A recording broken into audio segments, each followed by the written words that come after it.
All right, we are back once again. Welcome, Dolph. Hey, what's up? We are back again with the Review Grade podcast. This time, Mm. looking at the second half of the 2021 season, or as like what Dolph just mentioned to me before we started here, the juicy part of the season.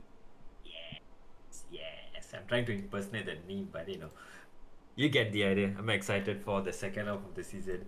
That's where things were really heating up, and we were like, "Shit, man, Max really has a chance at winning this championship." Even Red Bull at one point they were looking like they were coming back strong. For the constructors, right? Constructors, Yeah. which eventually kind of fizzled out, but it was looking like a very hot battle till at least the last two races, and yeah, we'll get into that. So Yeah, I guess in terms of like Red Bull, they sort of had to prioritize by the end. What Mhm. exactly did they want to go for? Did they want to go for the the drivers world championship or the constructors? And of course, Perez being Verstappen's teammate also played a huge part in making this happen. So yeah, we will get right into it then because we have a lot to go through. I don't want to drag it out more than we need to. There's plenty enough to Yeah. talk about. So yeah, we'll Correct, start off. correct. We'll start where we dropped off previously, which was we just completed the Hungarian Grand Prix round 11, and now we're heading into round 12, which is I think it's going to be a Belgian short GP. review for the Belgian GP. Yes. Is it even So a race? I don't know. Do you even call that a This race though? this That's the thing. that whole 2 lap rule. It's I don't know. For me, it was a bit weird. To me, it was always like 75% of the race had to be run, right? Technically, in order for it to be considered like a race to get full points. But here they ran 2 laps behind the safety car Yeah. And then just and half half points points for everywhere. everyone. So Yeah. yeah, I don't know. I think the FIA is definitely reviewing this as well. Along with the plenty of other stuff that they are reviewing before Mhm. they start this year's season. But yeah, let's just get straight into what happened during quali because there was quite a bit of drama that happened there. Right. So Yeah, yeah, quality. yeah. So it was a very wet weekend in Belgium, and a couple of things that happened. The rain actually got heavier during the Q3, and that was when Norris he was actually setting. He was doing quite well, I would say, in the rain at that point of time. But yeah, unfortunately, Eau Yeah, up Rouge. running down Urus and Radion. Yeah, I think he just probably hit a puddle or just a little too happy on the throttle. It is full wets. yeah. It's like monsoon out there at that time. And I remember watching this live, right? With the camera, the helicam was just like Through the through trees. the Yeah, trees. And I was like, where is that McLaren? And then we were like, exactly. oh no, don't And tell then me. And then from the next angle, yeah, there's a we just McLaren. saw the Oh car man, going no. sideways. Missing a tire. Yeah, it wasn't Mm-hmm. pretty, but I mean, yeah. Thankfully, Lando walked away from it. Mm. Um, And I believe they are also making changes to the exit of Radion, right, the left side, what uh, was it for this year, because of that incident. Oh no, no, I mean or just in after general? last year, yes, after the F1 last year, there were also a couple Right. of incidents involving other racing series in the same area, up Rouge and Radion. So the runoff has been pretty much extended. So there's more runoff in case of cars like crashing out, Uh huh. so that they don't bounce back into the track, which is pretty much the root cause Right. of all those nasty incidents. Jules Bianchi, Yep. Yep. and then I the think it was crash that the other one we had. F3. Was it There F was three or in F2? F3 as well, I think W series as well. Right. It's pretty much even in like I think LMP series, everything just everyone's just saying the same thing that runoff needs to be extended, and rightfully so they did it. So we're about to see how it looks, when we hit into the Belgian GP this year, and also a Hmm. couple of like off-track changes like they added gravel traps some in some places and some runoff. So it's gonna be nice to see like drivers can't really take too much liberty with the track limits anymore. Yeah. Yeah. That would be a good Mhm. change, I guess, for So Belgium. yeah, coming back to the quali, the driest part of the session, the whole weekend was probably during the practice sessions. Yeah. Um, and that's where we got to see Alonso, I think, helmet cap was it or something? Yeah. Yeah, Wait, was it Alonso?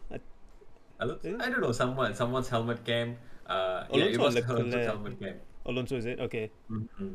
So we got a lap around Spa in the dry, and that was pretty much it. That was the only dry lap we saw. Full hot lap, proper hot lap. Yeah, After that, everything in the quali was either inters or wets, and the race never happened. So yeah, basically, yeah. But yeah. something to mention regarding quali though, Mhm. and something that I think became quite apparent throughout this entire season. George Russell performs very well in the wets.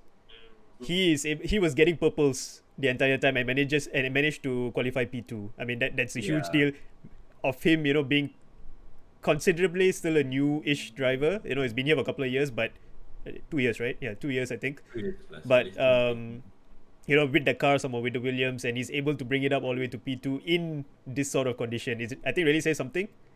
Yeah, I think Potential for him.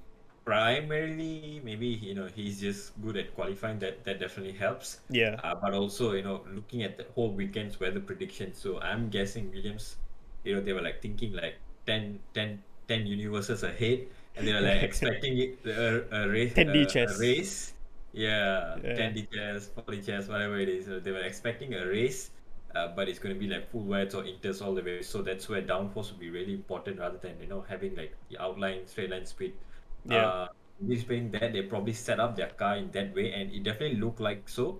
Um, but it just goes to show like even the Mercedes and the Red Bull, even when they are not on their max downforce configuration, they are still as fast as the Williams. So just the difference between the front running and the back running team.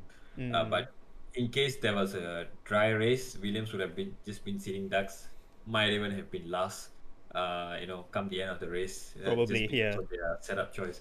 But yeah, him sticking it on P2 was a good gamble, and out qualifying, Hamilton. Lewis, just by a few thousands, I think 13,000s. It Yeah. was just enough, and Max just edged both of them about a tenth or two, and took the pole. Another thing, when the race came, Mm-hmm. after the safety car and whatnot, we had a surprise fastest lap, but no point was given because it was Yeah. not in the top 10. Sir Mazepin, I still don't understand how that even happens behind the safety car. I don't know why it's considered as a yeah. fastest lap. I Yeah, I mean the cars are still running, so that's like they are circulating the track, and So that like was he a was just the lap time fastest test. car behind the safety car. So I mean, Hmm. in Yeah, that case, probably like he had anybody could a have still gotten, like, even if somebody was in the top 10 also, they could have like just been behind the safety car, I guess. Like, I yeah, don't know, there's supposed to be like that constriction, right? Like they're not supposed to be going fast behind the safety car because the whole point of safety car is to slow down the field. yeah. I mean even the fast lap was just like a normal safety car lap. Was like a almost 3 minute-ish kind of lap Right. in the wet Yeah, yeah, condition. in the So condition. like, oh, Mazepin fastest lap. Imagine if he's in the top 10, that would be like his first ever points, and by today would have only been his only points lah. But sadly that didn't happen. So that was a short-lived moment, and then Yeah. race was over. Half points were given. So if there was a full race, probably you'd expect like Max and Hamilton to come out on top, or even Hamilton even winning the race. I don't know. But given how things have been going unluckily for Red Bull in the past uh, few races before the summer break, I think Red Bull were happy to take the win regardless on half points or full points, and I just claw back a bit of the gap in the championship. And then next was Italian GP. Next was no Dutch, Tifosi. the Dutch Grand Prix. Oh shit! Come on, my bad. Yeah, Super yeah, yeah. Max. How It could you was the forget Super Dutch GP. Max? Yes, yes, yes. Come on. I was thinking the Dutch GP was after that, but yeah, it's been like a staple in the in the calendar for like a century, I guess, or a million years. It's always Belgian GP followed by the Italian GP, and this season Right. like Yeah. Yeah. there we go. Super Max GP right in there. Yeah, just for some context, this is actually the first Mm. time that they've raced in Zandvoort circuit after 36 Mhm. years. So it's been a Yeah, long time yeah. since they have raced there. And yeah, just a quick run through of the quali session. Perez did Yep. surprisingly Mhm. quite poor. Got knocked out in Q1 itself. Not Uh, surprising. yeah, he has a lot of like ups and downs. I would say a lot of, if it's a good day for him, he really performs well. If it's a bad day, then he just like continues, from Saturday to Sunday, till the race also. But yeah, unfortunately, this was one of those weekends. Um, so also another incident here was Russell spinning out and crashing in Q2, bringing out the red flag, and right after the session restarted, Latifi did the exact same thing.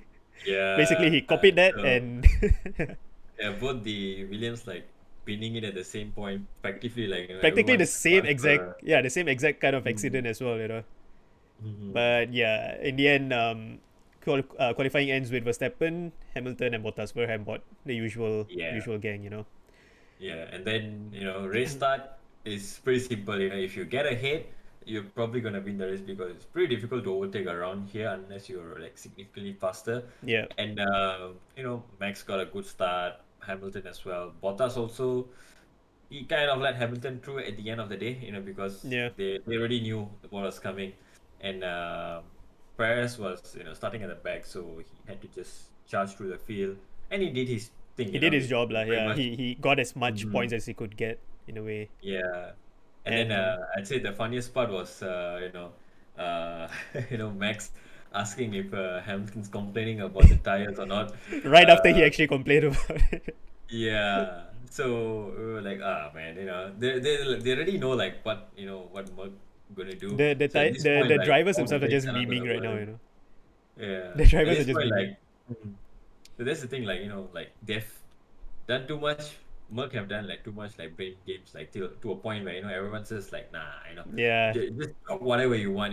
We see the data, we know what's going on. We don't trust your words. yeah. Uh, so it came close at one point. Hamilton was trying to catch back up to Max on track, but But you Max know, was just too far. By Max by was the too end of the race, I fast. think that was like a 15-second gap, if I'm not mistaken. Yeah, It was that car quite a is bit. just Yeah, on pure downforce that Red Bull is like just a beast. yeah. So in that track it was just unbeatable. And the Like that. Super Max, it was just charging him on all the way through. Yeah, and And then one funny Fernando moment was though, asking, uh-huh. no, one funny moment was when Bottas was actually almost about to set a pure, like I think 3 sector purple time to set the Oh fastest lap, and yeah, then he slowed yeah, down right at the last at the third sector at the last moment when he got the call. Valtteri, it's James, please abort fastest lap. yeah. And then So yeah, yeah, Hamilton managed to get that off, get that one point off him as well in the mhm. end. I mean, if their point was to take it away from Red Bull in Yeah, one way or another. But then they also wanted Hamilton to go for it. And yeah. at the way Bottas was going, he was like just sending it like a quali lap. So so he had to slow down a He bit at had the end. the yeah he had basically he had the intention, but until the team told him to stop, Yeah, and yeah, and then he had to and stop. and we'll come to the next few races why in the next race itself why he actually did that. We were like kind of suspecting something fishy is going on in the mud garage, Yeah, and exactly. yeah, but But after that was over, Max again stealing some more points, clawing back some more points at championship. I think he was leading at this point. Um, yeah. and then we head to Italian GP Dun, dun, dun, where dun. yes, so where all the tifosis were like, yo, and then probably they were all like voting for Max, instead of Hamilton. Knowing the Yeah, tifosis, they were like, the enemy of my enemy is my friend. So, you know, yeah, that day, Luis Bottas, they were not going to be friends to the tifosis. yeah. So it's either Ferrari or non-Merc, yeah. And another race, this was also a second race of the season where we had a sprint Sprint qualifying. quali. Yeah, I was gonna sprint say quali. sprint race again. Sprint qualifying. Yep. Yeah, sprint qualifying once again. Takes place on a Friday, so it's one practice session, and then after They that had a it's qualifying. immediately qualifying, and Yep. it's spark permit from there on. So whatever setup work you need to get done, you need to get it done in the first practice itself. Um, I mean, sprint quali, nothing much. Merc just flexing the straight line speed. Yep. Um, But I think, oh no, on one two. thing to mention before basically the start of the weekend, what you were Mhm. hinting at earlier, they had it immediately announced with regards to Yeah. the plans for the future for Merck, and basically Mhm. Bottas was let go at that point. Mhm. Yeah. So it So gives a lot of that was the context as to thing. what was happening like the past few races. Yep. all this discussion was going on in the background. So, but yeah, basically they made the announcement that Bottas will be leaving Merck, and at that point of time, we still did not know where he would be going to, whether he had a drive for 2022. Yeah. And then also, of course, they didn't announce at that point, but everybody basically knew who would be taking his place, lah. Yeah. Of I think course, they it was announced it the race after, John. is it, or I somewhere think it was between the the end of the races? race or somewhere after, right after that. So it was pretty much Yeah, confirmed. Like, if Bottas is gonna go, it's gonna be Russell in the seat, yeah, it no was matter a worst what. kept secret, lah. Yeah, it's like, like we're trying to keep it a secret, but the paddock always talks, Yep, so they know, and then the news will somehow leak, and yeah, we got a confirmation. And yep, also for that race, special appearance. yeah, He was exactly, out due to COVID, and guess who was back in the Alfa Romeo seat? Giga Kubica, and exactly. yeah, like the moment that was announced, it was like, yes, bring back the memes and Giga memes and all those came back for a week or two, and we had fun with the memes.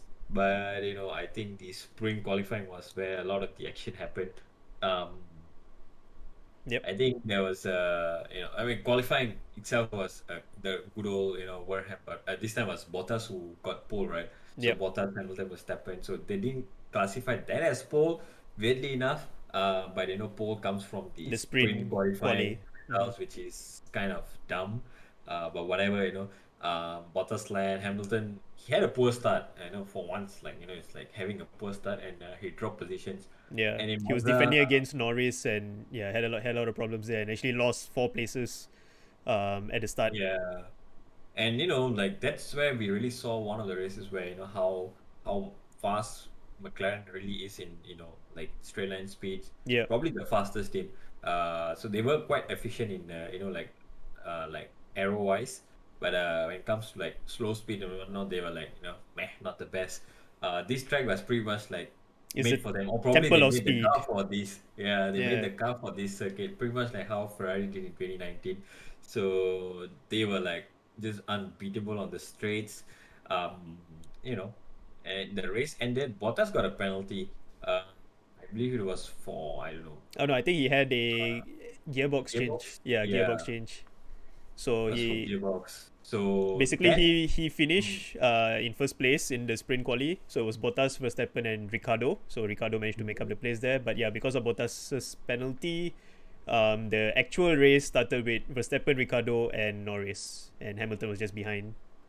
yeah, and then the real race started. Yeah, Uh, and surprisingly, into turn one. yeah, that was quite unexpected. I did not expect Ricardo to actually have a chance against Verstappen, especially going to the first corner. But yeah, he just sent it and managed to stick it on the track. I think Verstappen ended up going slightly wide as well, and Yeah, yeah, basically Two he kept and P2. sorry, Max kept it in Max. Yeah, Max managed to keep it in P2 for quite a while. Then again, that's where we saw the issue where like this McLaren were too fast on the straights. Uh, yeah, Max was like, if I can get past him, I can pull away. That's pretty much, we can see that he was closing in the corners, but on the straights, the McLaren was just pulling away. So there was no chance they were gonna pull away. yeah, But you know, come the pit stops, the yeah. drama. This was a very weird situation because Red Bull never messes up their pit stop, and Mhm. just so happened it happens to be in this race, and he had a 11.1 second pit stop, which is very very very slow for Red Bull Very standards. slow, correct. And Yeah, he started on the mediums as well, so it was a free tire choice, of course. So he started on the mediums. Hamilton started on the hards, surprisingly. Was it the right. other way around? Yeah. So pit stops came, and Red Bull had a very long pit stop, and then they were trying to respond to, I think, Norris or someone. No, No, they were trying to undercut Hamilton, undercut basically. Hamilton, Yeah, yes. So make sure that they don't get undercut by Hamilton or something. yeah, So they went for it, but they had a pretty poor pit stop. So, but his out laps, the first 4 or 5 laps that I don't know how many laps he put in, that was just good enough to keep him ahead. And somehow the universe decided that the what, universe works in mysterious ways. throw some salt on it, and yeah, Hamilton had a slow pit stop as well, which caused him to come out just side by side with Max. Uh, Yep. coming out of the pit lane, and He was okay. To be boom. fair, he was slightly still ahead. He was still ahead coming out of the pit lane. He was still ahead. Max was ready. He was on full speed coming down the start finish straight. So of course, he seeing his title rival coming out of pit stop, he is not gonna let go. Yeah, Hamilton seeing his title rival coming down the straight, he is not gonna let go. yeah. And we end So up with Hamilton this kind of, situation. a little squeeze, definitely. Yep. People argue that that's it's nothing, but there was a little bit of squeeze from Hamilton, but Max also just kind of like pushed his way through, and I'd say the penalty that they received at the end of the day, Max was given a grid drop for that, I think, in the upcoming race in the Russian GP, Right. which was uncalled for, I'd say, but uh I don't know. Sometimes the stewards are also kind of dumb. So this is where we really start to see like the stewards A lot become of even more and more inconsistency. inconsistent. Yeah. Mm. So But that happened. just Mhm. just to go further into this particular incident, because this was definitely a big incident. It wasn't really I would say it got blown like sort of out of proportion in a sense because of how both of them ended up after the accident happened. If this was just a normal, on track battle, it would have been okay. Yeah, they're fighting, and after that, just goes on. But of course, both of them retired, and one car ended up on top Yeah. of the other car. This is we rarely ever Yeah. see this happening in F1, and the way that this even Yeah. happened, Yeah. like usually you see drivers who are squeezed out at turn one in Monza, they will take the exit road, they'll go over the sausage curbs. In Mm. Verstappen's case, he did not want to do that because if he did that, he would gain the He left advantage, in but the he position. have to let the place back to Hamilton. Mm. Hamilton didn't give him the room to stick it on the outside as well, and basically that's where this crash happened. I think it was Verstappen's right rear went on top of Hamilton's left rear, and basically the car just bounced over Hamilton's car, The hand going the head. Yeah. Even and yeah, hit it Hamilton's actually hit helmet. his helmet. Yeah, so another thing here also, thankfully, the Halo has definitely Mm. saved many Mhm. lives since it was introduced, and yeah, this was another incident here where the Halo did his job. And yeah, Yep. it was definitely a unforgettable sort of accident, because you don't usually see Yeah. this happening. And that brought out the safety car pretty much, obviously. Yep. And for one moment we were like, oh no, Ferrari on P1, what's happening? Exactly. Leclerc was People were leading, like, oh, it's and Monza, it's happening, Ferrari is happening. yeah, but then he had to pit, I think, or something, and then Yeah, he got and then on overtaken. the restart he got overtaken by Leclerc, by Norris, and then so yeah, he was back out in P2 after his pit stop. Danny Rick was still leading. Hmm. Norris was P3, and then on the restart, Norris managed to force his way through Leclerc, and it was a McLaren 1-2 at that point. Perez was just defending his balls out at that time to defend against Bottas, but I think Perez made another mistake there where Yeah, he did the thing where Max didn't want to do. He kind of he took took the the shortcut. exits, Yeah. and then although he was down on momentum, but he still like gained into the slipstream and made the overtake into turn 3 and 4. So that's where he was given the penalty for 5-second penalty, and that pretty much meant you know Yep. he would be He losing the lost his position. P3 to Hmm. Bottas. So yeah, it Yeah, was I believe it was what the first McLaren 1-2 in how many years? quite a while, and the only Yeah. 1-2 of the season by any team. So that's just a statement from McLaren there. But yeah, even Red Bull or Mercedes couldn't do a 1-2 in that season. So yep, that was Yep. fun. Also, the post race conference, that was where we got the meme, of Bottas looking behind, looking back. Oh yeah, That's yeah, where, yeah. It's like because yeah, again, yeah, people they just didn't. I think was it Coulthard? Coulthard was doing the interview, and yeah, yeah, basically the whole interview that he had with Bottas was mainly about, oh, what do you think, Hamilton did Hamilton do something wrong here? It was all about Hamilton basically, even though he was interviewing Bottas. But yeah, so the that was where we got Porsche, that blah blah meme of him blah. looking back, Yeah, and yeah, that was a good and then meme smiling. template. Yeah. Well, that was Yep. over, so that brought us to a quick break as usual. Flyaway races started after that, so we were going to head to the Russian GP next, where Max, when the weekend before even the weekend started, he was already given I think a 3-place grid penalty for For the incident. for the incident. So at that point, Red Bull had a decision to make because they knew the engine allocation that they had will not be able to make it till the end of the season. Yep. Partly because of what happened in Silverstone, where his The heavy engine was shunt. Yeah. just done for, and Hungary the new engine survived thankfully, and yeah, so they needed one extra engine to like pretty much cover back for the engine that they lost in Silverstone. So they know that with two ICs they were not going to make it till the end. They had to take a penalty somehow at some point. So this was the race they went for it. Yep. Um, and start all the way at the back, set the car up just for the race, just to overtake. Who cares about qualifying, because you're not going to qualify, right? You're going to start at the back. All you need to do is just make count of the race. And engine penalty, start all the way back. Russell makes it into Q3, and But yeah, the main thing mm, here was for Norris. He managed to get his mm, first ever pole position, yep, and yeah, I mean, it was quite an interesting grid because it was Norris followed by Sainz and Russell, and then Hamilton was in P4. He had a spin, I think at the end of quali 3, so he couldn't really set a mm. better time at that point.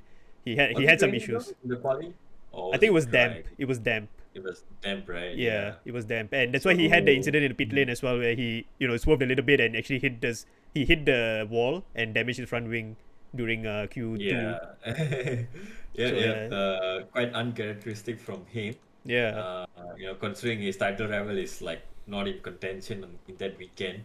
So it But was pretty yeah, much free points, but we were Mhm. quite excited also just to see, it's a completely different top three and it's all the young drivers, Norris, Sainz, and Russell. So we really hope that this also would be the situation this year, when we see like all these guys in brand new cars, and yeah, hopefully we'll get a more of a mix up. Mhm. Like Hamver board is just getting a bit too much.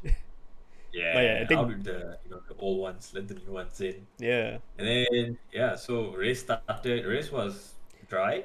So then again, which means drivers had a choice whether they want to go for which tires, this or that. Uh, Norris, Russell was up in P3 as well. That was the funny thing, right? Yeah, They get a good start. Sainz, somehow gets a bad start. But the slipstream down from the he start basically till just turn one, tucked Mhm. himself behind Norris. He got a bad start. Yeah, He was bogged down, I think, at the start of the race, so he got a lot of wheel spin probably. But he just tucked himself behind Norris, and somehow it didn't look like it was possible, but he overtook both Russell and Norris going into turn one to end up leading the race. yeah. And And yeah, then us he being let the Ferrari fans, we rain. were like, "Whoa, it's actually happening!" Yeah, it was gonna happen. Leclerc as well, I believe, on that week he took an engine penalty at that time. So Right? so Yeah. this time it was Sainz was up in front. So like, okay, come on, Italian GP didn't happen. Maybe Russian GP could have something. But yeah, and then But throughout the the race, weird even at the incident. start, Alonso, you're gonna Yeah, say? yeah, Alonso. Yeah, I at the don't start, understand how was he not track limit. penalized or given a Hmm. penalty. What was happening there? He literally just like Well, he didn't take the corner, he yeah, just drove straight. Cutting the yeah. corner completely. Well, I think he did that on the grid lap, right? That means when they come out of the pits to line up on the grid before the formation lap, Okay. the installation lap considered or whatever. So on that lap, he intentionally like ran off track. He was like, oh, I forgot, I was just lost concentration or something. Right. Lost concentration lap apparently. So, but his intention was pretty much to see how to drive by taking the turn one exit, taking the exit bollards, and then rejoining the track. And true enough, on the race start, This is exactly he what he did that did. exactly because that was already like in the briefing or something, right? Like if they miss turn one, they go off track, they have to rejoin safely using the bollards. So he did that exactly. So he did not gain any position. That's why he was not penalized. So Right. Okay. he just used the loophole in the rules that was there and took it to his advantage to keep the P4 at the start. But then the other fun part was coming towards the back of the grid where Bottas and What's Verstappen were happened? Yeah. trying to get through the field, and Bottas, being Bottas, he never does well in traffic. He was just stuck while Max was just like picking one after another, one, and going through the field. And pit stops came. Norris was still leading. Hamilton was still behind. Again, Russia is pretty difficult to follow in this generation of cars. Right. So the McLaren was just quick enough on the straights to hold Hamilton off for as long as possible. And Yeah. then And then we come towards the end of the the Grand rain, Prix, and the rain starts. the rain prediction and whatnot, it was gonna start. It was at first it was looking like okay maybe it's just gonna be drizzling and then suddenly like in the pit lane it's like oh it's all raining it's all pouring down here and Yeah, it was pouring in like turn spotty right around the track, like certain areas like the pit lane area, and then certain corners it was like raining. And yeah, it was very hard for everyone to decide. Should we actually go for wets, or should we keep to this by the yeah until the end of the race? And I guess here's where experience came through lah. yeah so Norris was Norris was excited. He probably was P1. so He was leading. He really didn't mm, want to give it up. At this point, there was only a couple more laps, but yep, yeah mistakes were couple laps made. too much I guess Yeah, one lap probably would have been okay but two three four laps that was a little too far to stretch he even ignored like the team's yeah, suggestion. Maybe even the team, you can say they were kind of inexperienced in a way because they haven't been up front there, for quite a while. They were like, Lando, what do you think about the Inters? And then Lando say, no, it's fine, it's all dry. And then the next lap immediately, pop, rain starts, and then a few drivers gamble and maintain. Hamilton and Verstappen, they went in on the same lap, although they were like, pretty much like half a track away at that time. yeah, Um, they went in. That was the right call to do because everyone in between of Norris, Hamilton, and to Max, right? I think they kind of stayed out a lap too long, yeah. and they And lost everyone all suffered. positions. Uh, and then after that, Perez, who also made his pit stop at the same time, uh, Max found himself right behind Perez, and then team orders. Perez went let Max through, and suddenly we were looking at like a Max P3 out of nowhere, Hamilton P2, Yeah, and Norris did a Norris there. So birds of another team, of course. Even till now, whenever in the league races going on or whatever, right? If there's dry conditions changing to wet, and someone stays out, and then we were like, oh no, I just did a Norris. So I know. it's understood in the community now, in the racing community, that doing a Norris means staying out on the dry conditions, on the wet conditions Making a in wrong the call. dry tires. Yeah, making a wrong call. So yeah, Norris unfortunately lost all that. Hamilton picks up the win. Max, out of nowhere, picks It's up the up. surprise P2. Yeah, And that was pretty much, like the best damage limitation race they could have done. If it was a exactly. P1, I would From like, the be back of the like, grid. if that was P1, I would say that was even sweet, there's like a punch in the face to Toto, and then like, take it. But then P2 was as good as it gets. And Yep. Hamilton, kudos to him. He gets his 100 career win, and he led the championship by 2 points at that time. It was going to look like it was probably going to be a 10, 15 points lead, but somehow it was only two, thankfully, Yeah. because Max, came in P2, 7 points uh, extra for Hamilton, made him lead the championship by two. It was going to get hot from there on. Yep. That's why Mm-hmm. also I purposefully also just recorded down the points difference between these two moving forward, because basically this is the This point is where it sort of where like starts sparking up understand. between them. Like always the Yeah. point difference between them, it starts like seesawing up and down between Hamilton and between Verstappen. And yeah, that basically also brings us into round number 16, which is the Turkish Grand Prix. Mm-hmm. And Turkish GP, once again, another yep. GP brought in to replace the Canadian GP originally, right? Was it Oh some no, other race? for Suzuka, right? Yeah, Yeah, yeah, for uh, Suzuka. Suzuka. So That's why Japan was The Red mm, Bull was known as the White Bull during this race, because they had a special Honda livery. the The Honda that livery they were supposed to run in in Japan, Japan. Yeah. because that was going to be their Honda's final year as active contributors. Although later on they still have like their technical experts and whatnot brought into Red Bull's powertrain division, but officially that was the end of Honda developing the engine themselves Mm-hmm. back in their Japan factory or whatever. So Honda was going to go out of the way. That was a cool touch from them. Yep. Again, weather prediction looked pretty wild for Turkey. We were expecting something like 2020, where it was gonna rain and it's gonna be all like Bambi on ice. But thankfully a year later, with a couple of like other series running the track, and the track like rubbering in properly, Yeah. so no longer like slippery Bambi kind of track. So the track did rubber in well, and we saw that this time. Who was it? This time Hamilton had Was the it at engine penalty. penalty? Yeah. But this was tactical as well.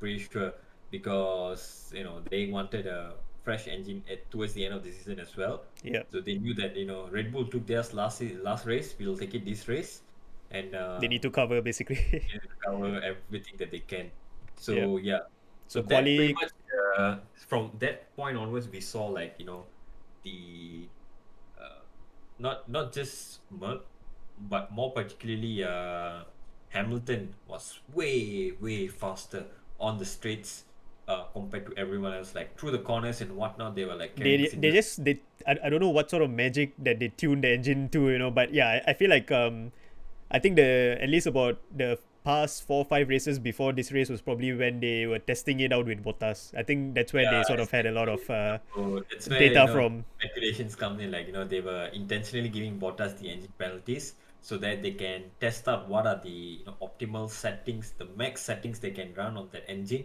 Yeah. without killing it for like let's say 5 races, because they had to do something to get the upper hand over on Red Bull. Otherwise, I think Red Bull was by far on paper the fastest car at that time. Merck just had to turn up their engine, otherwise they would be losing. So Merck did that. So this time Hamilton 10 place penalty, start towards like P11 ish, P12, whatever it was. Yeah. But his car was mighty fast on that day. Qualifying again, a surprise. Mick in the Haas, first time he makes it into Q2 on those damp conditions. So once again proving that the wets is kind of like an opportunity for different The cars to youngsters.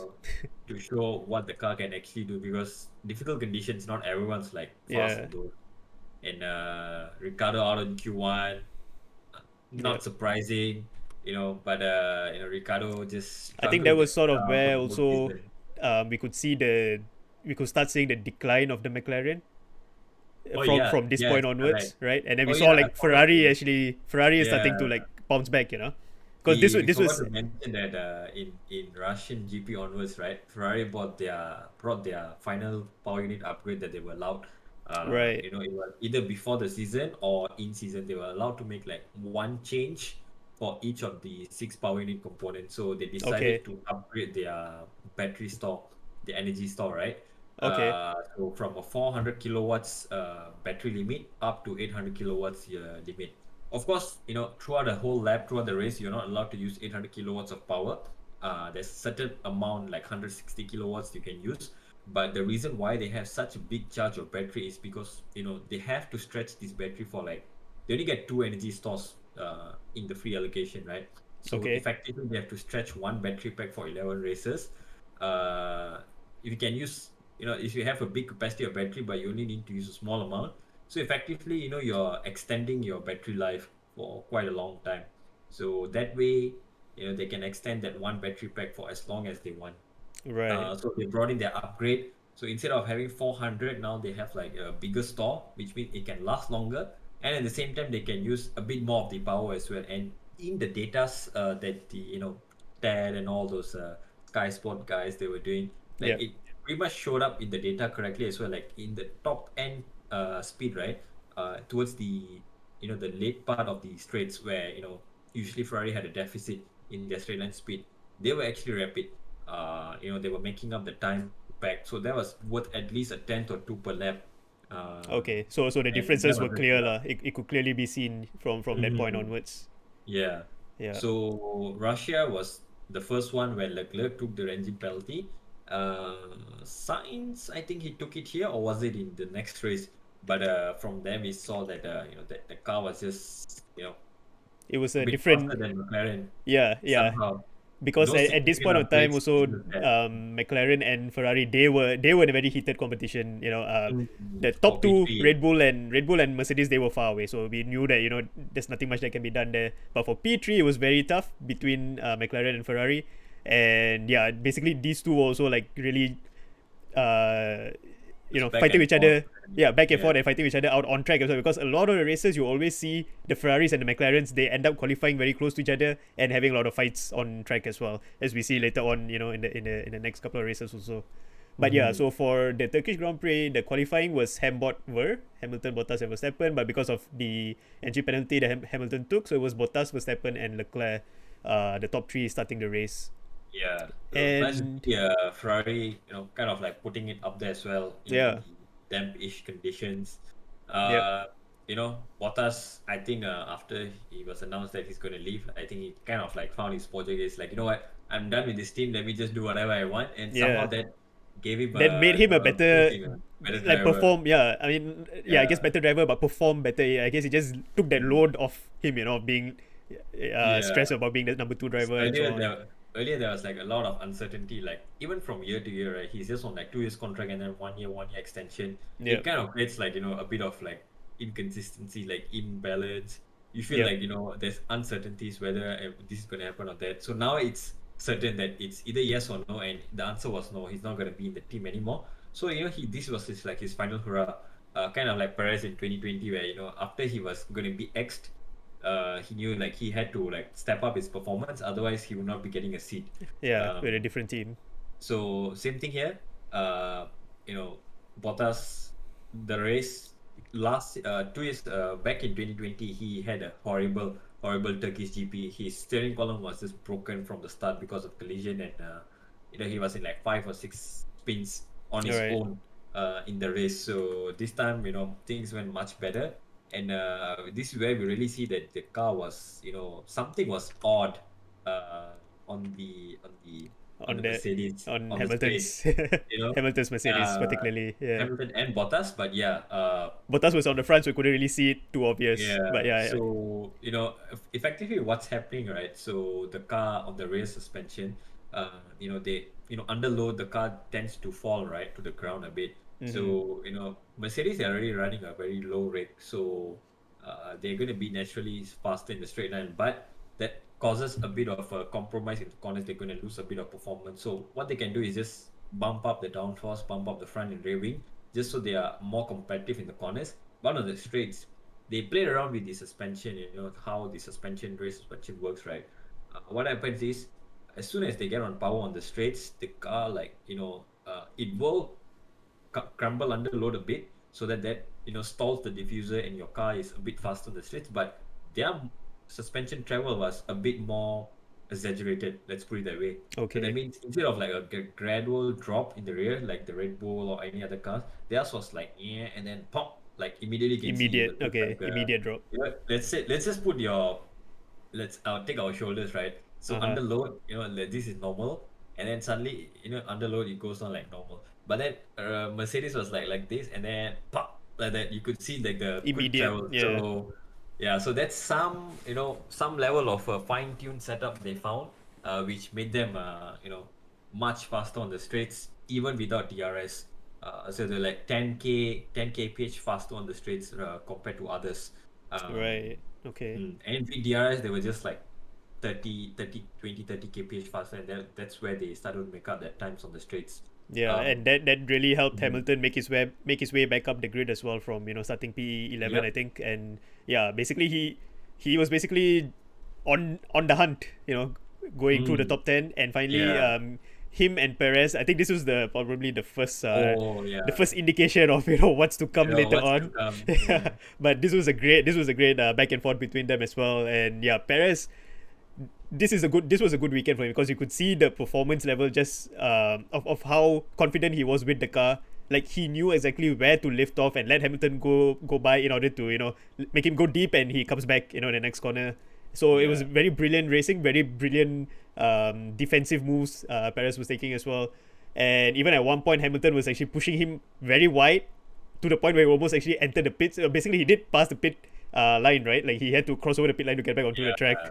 Was Yeah, kind of pushed wide there. yeah, So that's where, although it didn't really matter at the end, but every little bit of defending that Perez did kind of held back Hamilton for a few seconds, and gave Max a bit of a leeway up in front to manage his pace. So yeah. Max once again P2 for him, and Bottas, taking the P1, and I think Perez was it? Perez was He P3, yeah. Perez was P3, yeah. Yeah, So Perez was P3 that was a really good race there for for the Red Bull team. yeah. So taking P2 and 3 on a weekend where they were supposed to be in Japan, but I think that livery makes up for it. Yep. P2 and 3. If Bottas wasn't there, that was going to be another one, first ever 1-2 for Red Bull. But constructors. I mean, I wasn't really. I mean, we know it's going to be tight, but at that point, it was more on the drivers constructors who's going to be Drivers leading Championship. and whatnot. Yeah. And Max once again by taking the P2 over Hamilton's was it P4 I think. Yeah, he Um, overtook Hamilton in the yeah, championship by 6 points was points. the lead again. Mm-hmm. So yeah, it was quite a big ding dong back and forth there, and then we went to USA right after We go that. to Kota. Second of the Americas, probably the Yes. bumpiest track out there. Um, well, I think it's because it's very old, circuit, and it's been rubbering Bumpiest, so and much. also does it have more of an incline even compared to like Interlagos? Because I think like Yeah, the turn one, right? Turn one is turn basically like one, a yeah, blind corner. blind and then down. Yeah. Yeah, I mean that was just how the corner was made, to give it like a special profile. But the issue, a lot of drivers, pretty much the whole grid was complaining was how bumpy the track was because as when you lay down like a new tarmac, right? Yeah. Like they did in Turkey, it's gonna be very smooth, right? But once cars are running, and Kota is not to say like an isolated track like Turkey where there's not much running. Kota is used a lot in F1, F2, F3, MotoGP, even the GT series, all over the world comes to Kota for racing. And, You're right. every single bit of running just wears down the track a bit more and the natural bumps will start to appear. So, the track was just so bumpy. Even on the onboards, you can see like the Yeah. cars were The vibration. like on the straights where you don't expect any bumps. The onboards were showing just the camera was just like vibrating. It's just Yep. like this. So and then in the corners it's gonna be like and then back on the straights, okay, it's shaking less and something like that. So it was quite funny to see that at one point, but you could even hear it from the drivers radio that how bumpy it sounds, just from their voice, like they sound like a robot. But I think that kind of played into Red Bull's hand because remember the suspension trick where we talked about in the previous race about the Merc? Uh-huh. That didn't work here because of the bumpy track. So now we know Okay. that why Merc were fast is because of that suspension travel. And given that this track is super bumpy, they have to make the suspension setups is normally much softer than normal so that they can absorb all the The bumps. shocks, yeah. Uh, Here, because the bumps were so inconsistent, they can't get like a smooth. The straight was not smooth enough for them, so their trick doesn't work, and that pretty much gave them, kind of took the advantage away from them, and surprisingly, Red Bull were the better car here, Yeah. because of that. And in the race as well, it was at first Hamilton started the race. Was it he qualified or Hamilton was no, it was Verstappen, Hamilton, and Verstappen Perez. outside, Yeah, but it was actually a close Verstappen, fight for mhm. qualifying between both the Red Bulls and Mercs, and also again, to bring in the Ferraris into the picture. So both the Ferraris actually out qualified both the McLarens as well, and I think they were 4, 5, 6, 7 if I'm not mistaken. On the Yeah, grids, both Ferraris and both whereas in McLarens. P3, that was the like Yeah. the highlight, I guess, from qualifying probably because now what we used to see in last seasons, it's always two Mercs against one One. Yeah. Ferrari or one Red Bull. Yeah. This time it's two Red Bulls against one Mercedes, and Bottas was nowhere to be found in the race even after the first few laps. So first few laps, I think Perez and after the race he said like he lost his drinks, so he was Right. like Yeah. just Yeah. dehydrated the whole way, and you could notice like probably like quarter of the way through he's just started to drop off, but he still maintained a quite a good pace. Um, Yeah, he still. I mean, he so finished the race P3 anyway, still, so he managed yeah, to hold on till the end. But yeah, basically so Verstappen, he at the start of the race, he just lost out to Hamilton. He went wide in turn one, and Hamilton, Hamilton, of course, was not gonna miss that chance.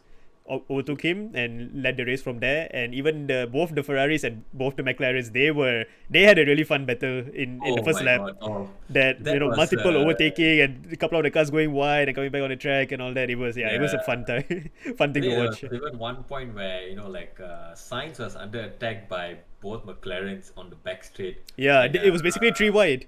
Both the yeah, McLarens and Sainz was in between.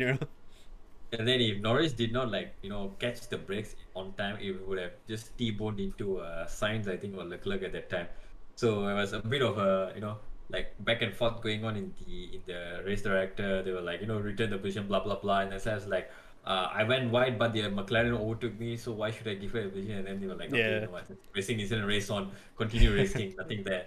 So up in front though, it was still heating up. The strategy battle was still a bit hot. yeah, Because looking at the tire drag alone on on that day was we're pretty confident it's going to be a two-stop. Um, so Red Bull and Max decided to just pit early, go for the undercut and get the track position. yeah. Such was their confidence on that track at that day. So they took the undercut, they took the lead, and they kept the lead.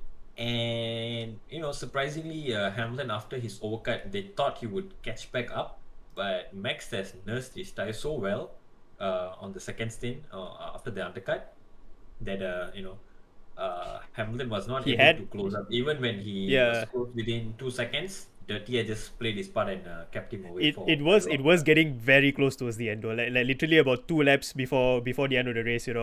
Yeah, Hamilton was I think about just under 2 seconds behind Max, and things were heating up very fast. We sort of had the inclination that, oh no, Hamilton is actually going to have a chance, to overtake Max here. And as fate was to have it, we had a blue flag situation happen for Verstappen, and this happened to be Mick.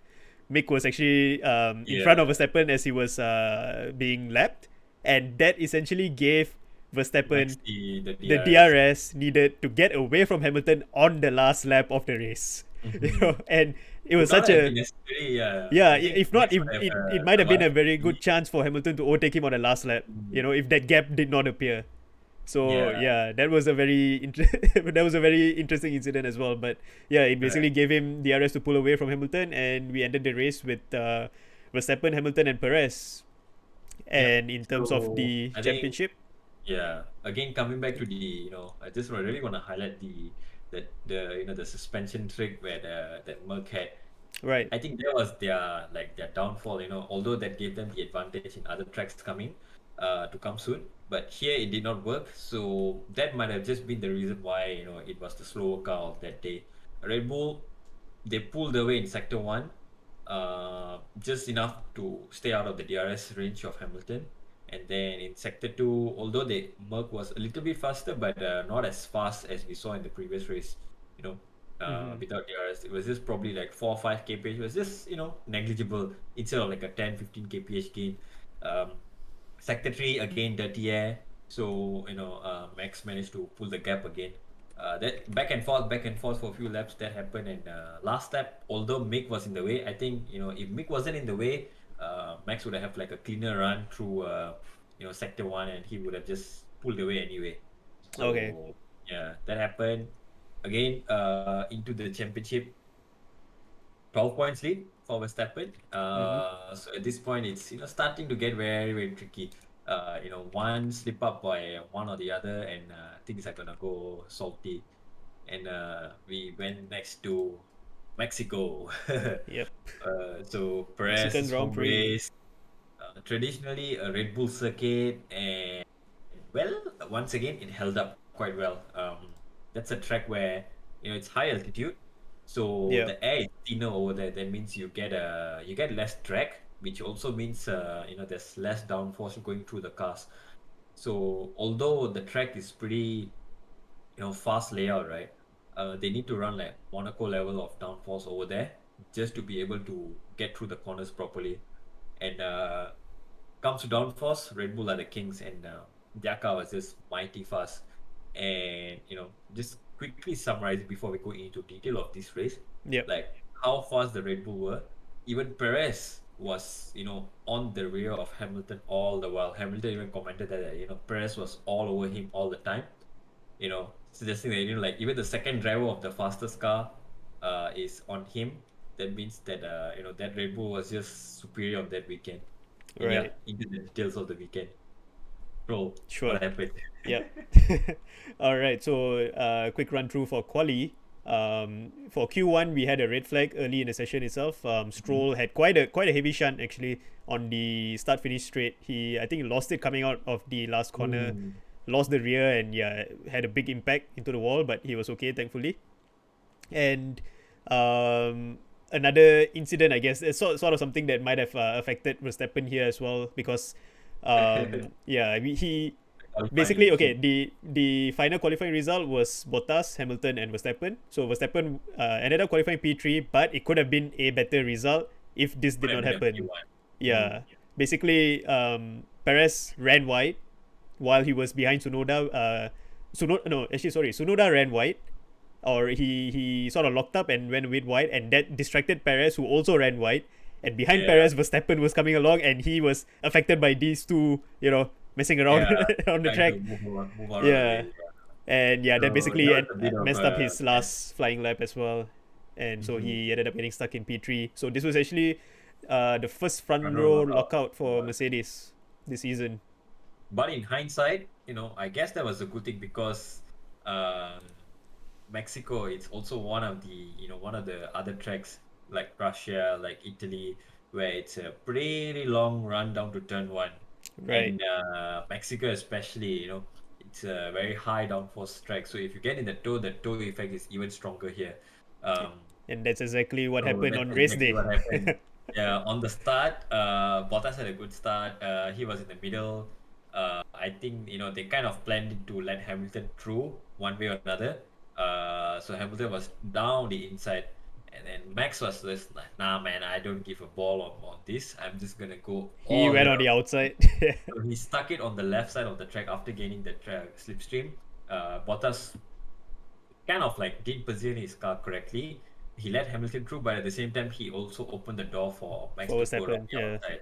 And yeah. into turn one, went around the outside, took the momentum, and Overtook two cars in one corner. took us. There you That was go. quite that was quite a bit that was quite a big overtake there. I mean, you don't usually see that happening, especially down the first Yeah, corner. Usually it ends up in an incident, but yeah, he yeah. cleanly Usually, overtook cleanly overtook two cars in one corner in the first corner. yeah. Usually people say like you don't win the race in the first corner, but in some tracks, in some cases like This is this, you exactly definitely win the race in the first corner. yep.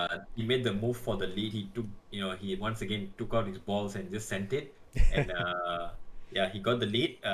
Hamilton was P2, and then We had a bit of after incident that, at the first corner though. incident at the first corner also. Mhm. Bottas, he just has all the bad luck that Mercedes has. I feel like all of the bad luck that was meant for both the drivers always ends up getting piled on Bottas only instead. And yeah, Ricardo, who was running behind him, locks up going to first corner and hits him from behind Yeah, and basically spins him around on track. So Bottas was completely out of the running. I mean, he was still racing, but out of the points, almost pretty much at the back end of the field. And yeah. Ricardo also ends up losing a front wing. And I think down in turn four, Uh, Ocon, no, it was turn two as well. Yeah, was turn it turn two. two as well? Oh, okay, yeah. Turn two, yeah, yeah. So Ocon, Turn he two, basically got Ocon got squeezed. sandwiched. Yeah, he got sandwiched by Sunoda on the left and Mick on the right. Both the, funnily enough, both the cars who hit him, they hit him on both of his front wheels, like Sunoda on the left front wheel and Mick on the right front wheel. They bounced up in the air and ended up retiring. But Ocon just drove. Normally he was Yeah, fine. that's right. He That's had right. very minimal damage and he was just fine after that. But of course Yeah, that two cars going out at the same corner and all that, so the safety car was they brought brought out out. a safety car. Yeah, Yeah, and then after the restart, once again, again it was probably going to be a battle to if you want to probably overtake someone. It was the best chance was going to be through the pit lane, yep. through the undercut. The strategy. But this is where again, having that pure pace in the Red Bull kind of saved them. Uh, Hamilton was trying, to go on the fresher tires, make the undercut work, pump in some laps, but crucially, he came out in traffic, and although it was just 1 or 2 laps, he was held up behind Leclerc for long enough that it gave Red Bull the gap that they needed to, pit him instead. So Yep. again, back out in the lead. Verstappen pits, keeps the lead. And then Perez, who was going very, very long actually. He was leading the race. Once the top two have pitted, he was Yeah. leading the race, and he was going long. So They tried to go Perez, for the overcut, I think, but unfortunately it yeah. didn't quite work out for him, to get in front of Maybe Hamilton. Perez would be the person who can actually pull it off because he's very good on his time management. Yeah, Um, yeah, that's true. so his first stint, he was just out in front, leading in Mexican GP in his home race. Mexican crowd could not go any more wild. Uh, you It know, felt like it was, they were a football stadium. Anytime they yeah, went through the stadium section, it was just like, whoa, goes crazy. every lap was just nice. So then he boxed and he came out behind. He was in P3. He was catching up to Hamilton very quickly. Yeah, But towards then the end of the race. But catching is one thing, we passing is another. we ran out of Mexico, laps, lah, although he was essentially. much faster, on the straights, the Mercedes were again. We saw how quick they were. Despite on being on max downforce configuration, right, the car was just a little too slippery on the straights. So Red Mm-hmm. Bull, Perez, even with DRS, couldn't get past, and he had to stick to P3 at the end. Yep. And then, But it yeah, was the first time a Mexican driver was on the podium in the Mexican Grand Prix, so it was still quite a big deal.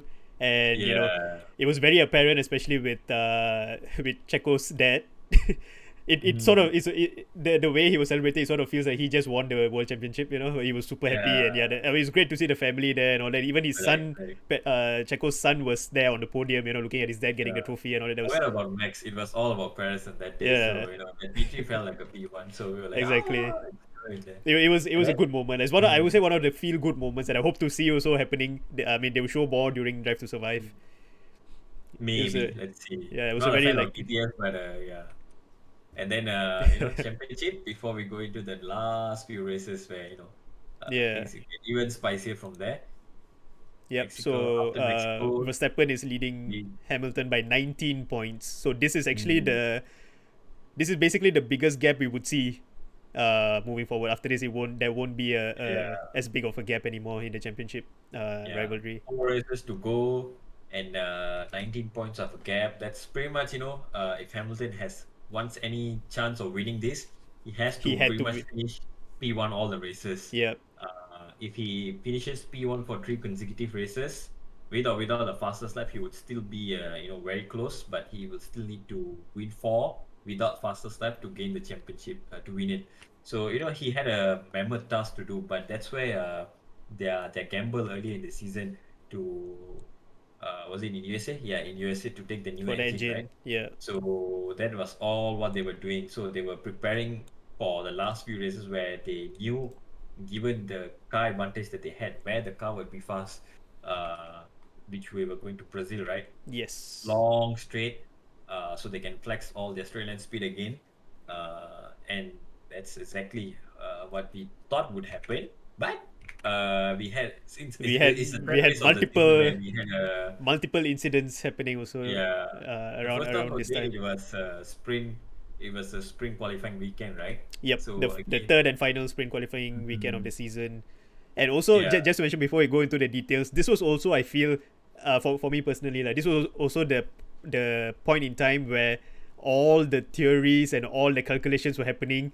People were like guessing. If you go to the Formula One Reddit, people were like, "Oh, okay, if Max wins this race, yeah, Hamilton P2, yeah. P3, for the next 4 races, this is what's going to happen." All the predictions, All the everything, permutations were all there. the different Yeah. theories start coming out, and it was such a cool moment also because you could think, "Oh, okay, yeah, things are heating up."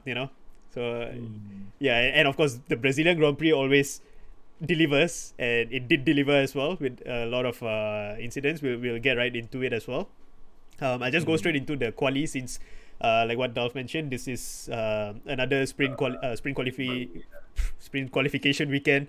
So regular quali was on Friday, and this was Mhm. actually the first time George Russell got out qualified by his teammate this Mhm. entire season. Surprisingly. Yeah, both of them were out in Q1, but yeah, it was surprisingly the first time that he was actually out qualified by Latifi. And Hamilton, basically, he was just he had a rocket strapped on his car, man. Even during the practice Yeah. session, Yeah. he was leading. During all the different quali sessions as well, he was still at the top. Mhm. And he actually did qualify P1, followed by Verstappen, Bottas, and Perez in P4. But we had an incident that happened after the qualification. Would you like Yeah. to get into that? So which is the scrutineering that happens usually periodically Yep. during the weekend, right? So after qualifying, before qualifying, they're just going through the FIA checks and whatnot. And what happened was, the slot opening between the DRS in the rear wing, right? For the DRS, there's a limit to how much it can, open up. So the limit Yep. is, I believe, it's 85 mm, which is 8.5 cm exactly. And they have like a kind of like a pizza cutter, right? So Yeah, they with have a like tool to like like a that circle. exactly fits in that Mm. gap, right? Yeah, so if that thing like fits in the rear wing, like opening, it gets stuck, that means, the opening is 85 mm or less. So it might be 84.9 or whatever. But the moment it's 85, you can feel, it's still, it fits just nice. But if it's more than that, it's going to go through easily. Yep. And that's exactly what happened. So that's a technical infringement in the rules, which means, they had an illegal car. That's pretty much what they said lah. So that meant that Hamilton's qualifying result were nullified and he was disqualified from the qualifying, which means he will start at the back of the grid. Yep. That gave them a chance to, was it at that time they decided to strap another rocket in or something, or what? I Or think they, they really had that on anyway at that point. They were still leading the Mhm. timesheets. But I'm Yeah, just trying to recall so whether him if starting at the it's back. during this quali session or was it after the sprint race when the Verstappen touchy bit Oh happens yeah, it was this race. Yeah, it was after this quali after the where quali, right? Verstappen Okay. touched the wing, and then Yeah. they were arguing. Verstappen touched the wing and that dislodged the That thing. But made it like more than yeah, 85 yeah, cm and all that. All the it's conspiracy theories start it's coming just up. nonsense. Yeah. So but after that, Verstappen and the team got I think just fined They were for that. reprimanded. Yeah. Uh-huh. And Hamilton got the disqualification from the qualifying, which means for the sprint qualifying, Sprint he quali. starts Yeah. at the back in P20. And well, that sprint qualifying was a hell of a show. It was just basically Hamilton overtaking Pass. It was a Yes. last to question mark challenge for him. But with that rocket of an engine that he had, it was just you know no competition basically. And he made his way back to Up to P5. uh, P5, Yeah. and he did have a new engine at that time. Correct, yeah. So they decided to strap on a new engine anyway because they knew they were, out of the running, right? So Yep. they're like, you know what, let's just put in a fresh, and this is like the opportunity we were waiting for, to get a fresh engine that we can just push till the max for the rest of the season. So they put that in for the sprint qualifying. He made his way back up to P5, and then with the 5 place penalty, start at P10. I think P10 was it, or was it P11? I don't know. P10. P P10. Yeah, Yep. P10, correct. So P10 he started, and by not even like 10 laps or something, he was already like up to P4, P3. It was like the gap wasn't that big to Max anyway, Yep. and Sorry, Duff. Just quick mention. Shout out to Shadow. Thanks, Shadow, for hosting. Appreciate it. hey, Shadow, welcome, been a while, friend. But Mm. yeah, so yeah, you were saying so for the sprint, basically the sprint ended with Bottas in first, Verstappen and Sainz in P2 and P3. Yeah, yeah. So sprint ended. In the race though, Max managed to get Bottas off the line, which is Yep, crucial, very very important for them because if Bottas was going to lead, he was just going to probably hold Max up for days until Hamilton catches up. But that was their plan, pretty sure. And yep. Max pulled away. Norris at the start, he had a It was good a start. Ferrari versus McLaren Tried to incident go again. around the outside into turn one, but he hit He got a Sainz bit tire too and too got overconfident, a I think. puncture. Mm. Yeah, and ended up with a So puncture there. yeah, so that was his race kind of done there because he couldn't do anything much. Um, Yeah, Bottas also running wide, and Perez taking P2. So it was Red Bull 1-2 at that point. So like, oh, nice. And then in the yeah, span of three laps, just Hamilton three was laps, fighting. Hamilton was Yeah. already behind Bottas at that point in P4, Mm. P5. If Imagine I just in three laps, he overtook back like about 6 positions. So yeah, Yeah, he literally did have a rocket strapped on his car, man. Like correct. it's just like incredible to see the car going crazy at that point. Mm. You know, It's not much different. I mean, it's just basically the same spec of engine from the start of the season. It's just that, they just turned it up it's extra tuned. Yeah, performance because they know it can. It's probably not gonna survive like 7, 8 races, but it can definitely survive 4 races four on a higher races. power Yeah, output. So they gambled on that, and then just sent him out, and then next step I think inverted positions into turn one. So yep. Bottas was, he gave his position for P3. Hamilton, Perez again. Perez doing his Ministry of Defense duties properly, held him as much as he could. But then the inevitable happened. Yeah. Hamilton gets the overtake done, and then the Toto being like, "Yo, guys, take that," all that started, and then yeah, I think it was inevitable that again the move was coming, but we were wondering whether he would have enough tires or not. Uh, Apparently they both just nursed their tires pretty well, but Hamilton was just too fast on that day because of the engine and You mean you're talking about that Verstappen, they had. right? Verstappen or Uh, Perez? I'm talking about Hamilton. Like the car was just too fast on that day. Right, right, right. So Okay. even compared to his teammate, it was just a little too fast. So and then later on, we got to know that there were some parts of upgrades where were not given to were only given to Hamilton's car. I think probably because they were like saving costs or something, right? So cost cap was there as well. Yep. So they couldn't do much. So they were just like, just throw it on Hamilton's car, let it go. Bottas car, it's not important anymore. Let's just throw him in the mud. So Wow. Okay. yeah, Ouch.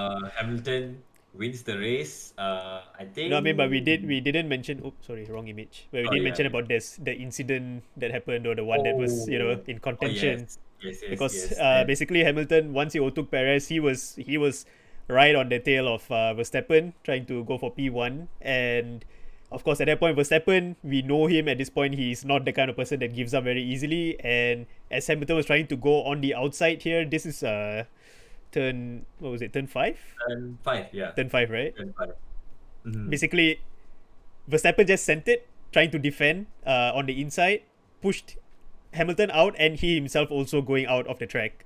And that is Yeah, where a lot of no contact though, but no it was contact. Yeah, quite a controversial move because like from the onboards you could see like Max intentionally tried to open up the steering, losing it, make it yeah. straight so that he's going wide, There was a but lot of he also drama here because saw. even the onboard, we did not get the onboard view until like 3 days after the race of Yeah, Verstappen's on which board. was We got Hamilton's on board, but not Verstappen's on board, which was just it was very sus. Like, I don't know, we don't know why that happened, and they never showed it during the actual broadcast itself.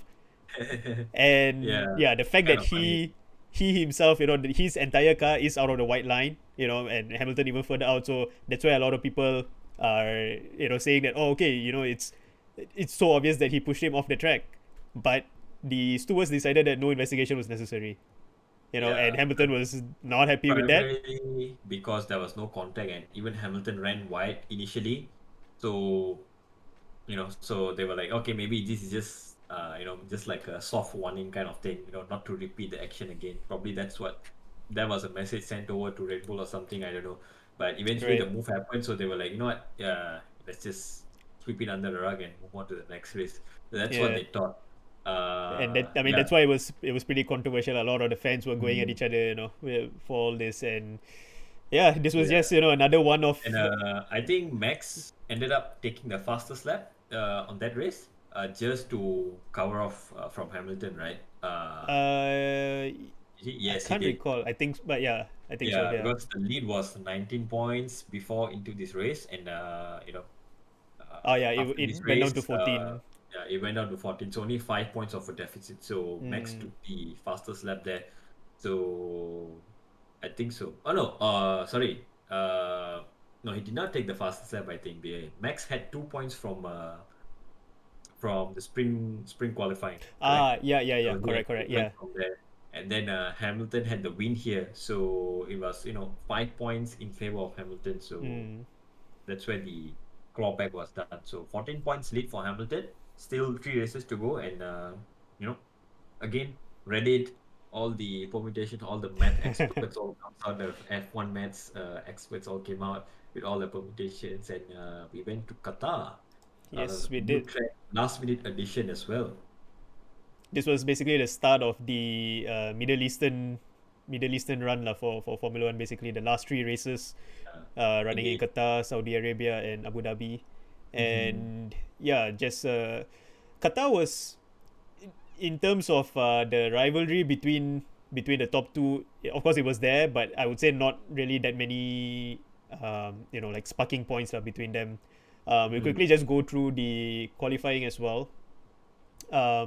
Basically, the biggest incident that happened here was that in Q3 itself, Gasly had a puncture at the end, towards the end of Q3. I think it was basically like in the last like 20 seconds of Q3, and basically he ran over the curb, breaking his front wing, which in turn Punctured his also gave tire. punctured his tire.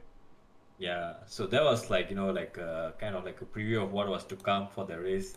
Just basically the sheer amount of forces the tires are going through the corners and the car as well, over the bumpy curbs. It was Qatar, the Losail circuit is pretty much a MotoGP circuit, right? But with the sweeping Right. corners, long corners, quite wide as well, quite open.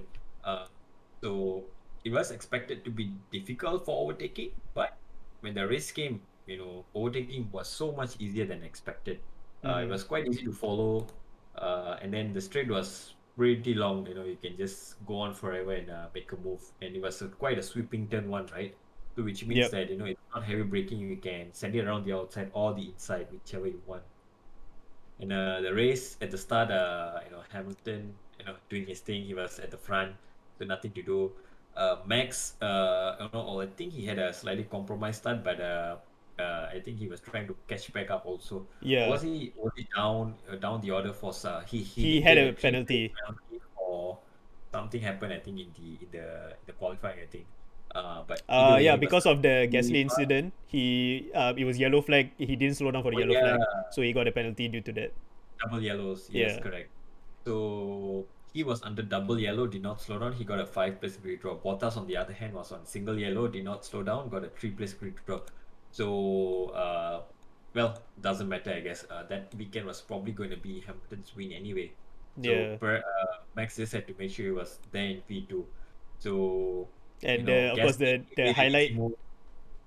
Yeah. Gasly made an easy move. I mean, let Max through easily. There were the message on Ah. the radio. Max is not our fight today, so Yeah, that's yeah, just exactly. let him through as fast as you can. I And then think in like lap two, he basically just let Max through, and then of course, Mhm.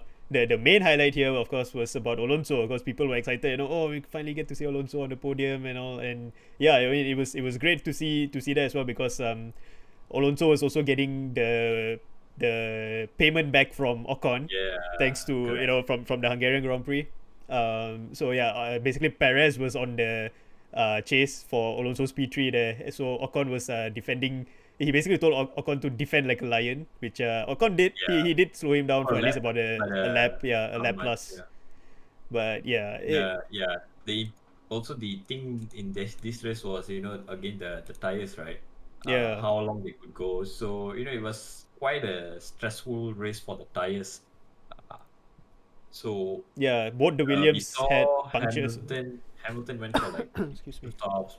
Max also for 2 stops, I think, just covering off each other. Whereas Alonso and who was it, Bottas, they tried to go for the one stop, extend their first stint as much as possible on the softs, Mm-hmm. but uh, I think Bottas ended up extending too much, so the tires were just giving up at that point. Even there was still a good amount of tire tread left. It's just that the stress that going through the tire was a little too much at that point already, right? So his Yep. tire just punctured and poof. So he pretty much lost all his progress there. They were expecting him to stay out in front, hold Max up or something, Yep. but that plan backfired. And Alonso also towards the end of the race, because he was on the one stop against Perez two stop, he would have been overtaken if not for a late VSC that just slowed things down. I think that was It was the because of the Williams, Williams. right? Yeah, the Williams Yeah, puncture. I think that was where we got that image of I believe it was Russell because of the puncture, his front wing was like scraping on the ground, and it Mhm. shot the sparks out right into Alonso's face. I don't know if you Yeah, remember yeah, that the particular, blind moment. yeah, that Yeah, moment. it was like also just driving blind for like just Yeah, having fire on his face, and then he just somehow makes it out. And yeah, and then end of the race we had well Hamilton winning, Verstappen P2, and Alonso taking Alonso. the surprise P3. Uh, Good one though. The Alpines were really quick on that day on that track, so well Yeah, deserved probably. And championship update, Max his lead now is cut down to only 8 points. And as we speak about that, my battery just died. Can't turn off my AC, which is getting too cold. oh no.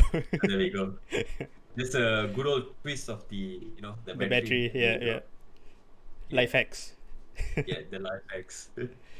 But yeah, Yeah, and then Verstappen's lead getting mm, thinned more and more as we get along. So now just down to 8 points difference between Verstappen and Hamilton as we head into the penultimate round, round 21, the into Saudi Saudi Arabian Arabia. Grand Prix. Basically, another new track in Jeddah. Yep, and apparently it was just ready in time, for the race. On even on the day of the race, we can see from the paddock talks and whatnot, there was still like the contractors they were like They moving also, around, yeah, fixing up some things. But at least the main facilities were all done. It was just like the the facility and the hospitality track. stuff. The track itself Mm, was actually at least done by that point. And yep. and just looking at it from like a general point of view, it looked very similar to Singapore. I mean, it is sort of it is pretty much like a street circuit also anyway. And but the thing is, yeah, another thing to highlight for this track, it is the track with the most number of corners. There's no other track that Yeah. has like I think it was 27 corners if I'm not mistaken.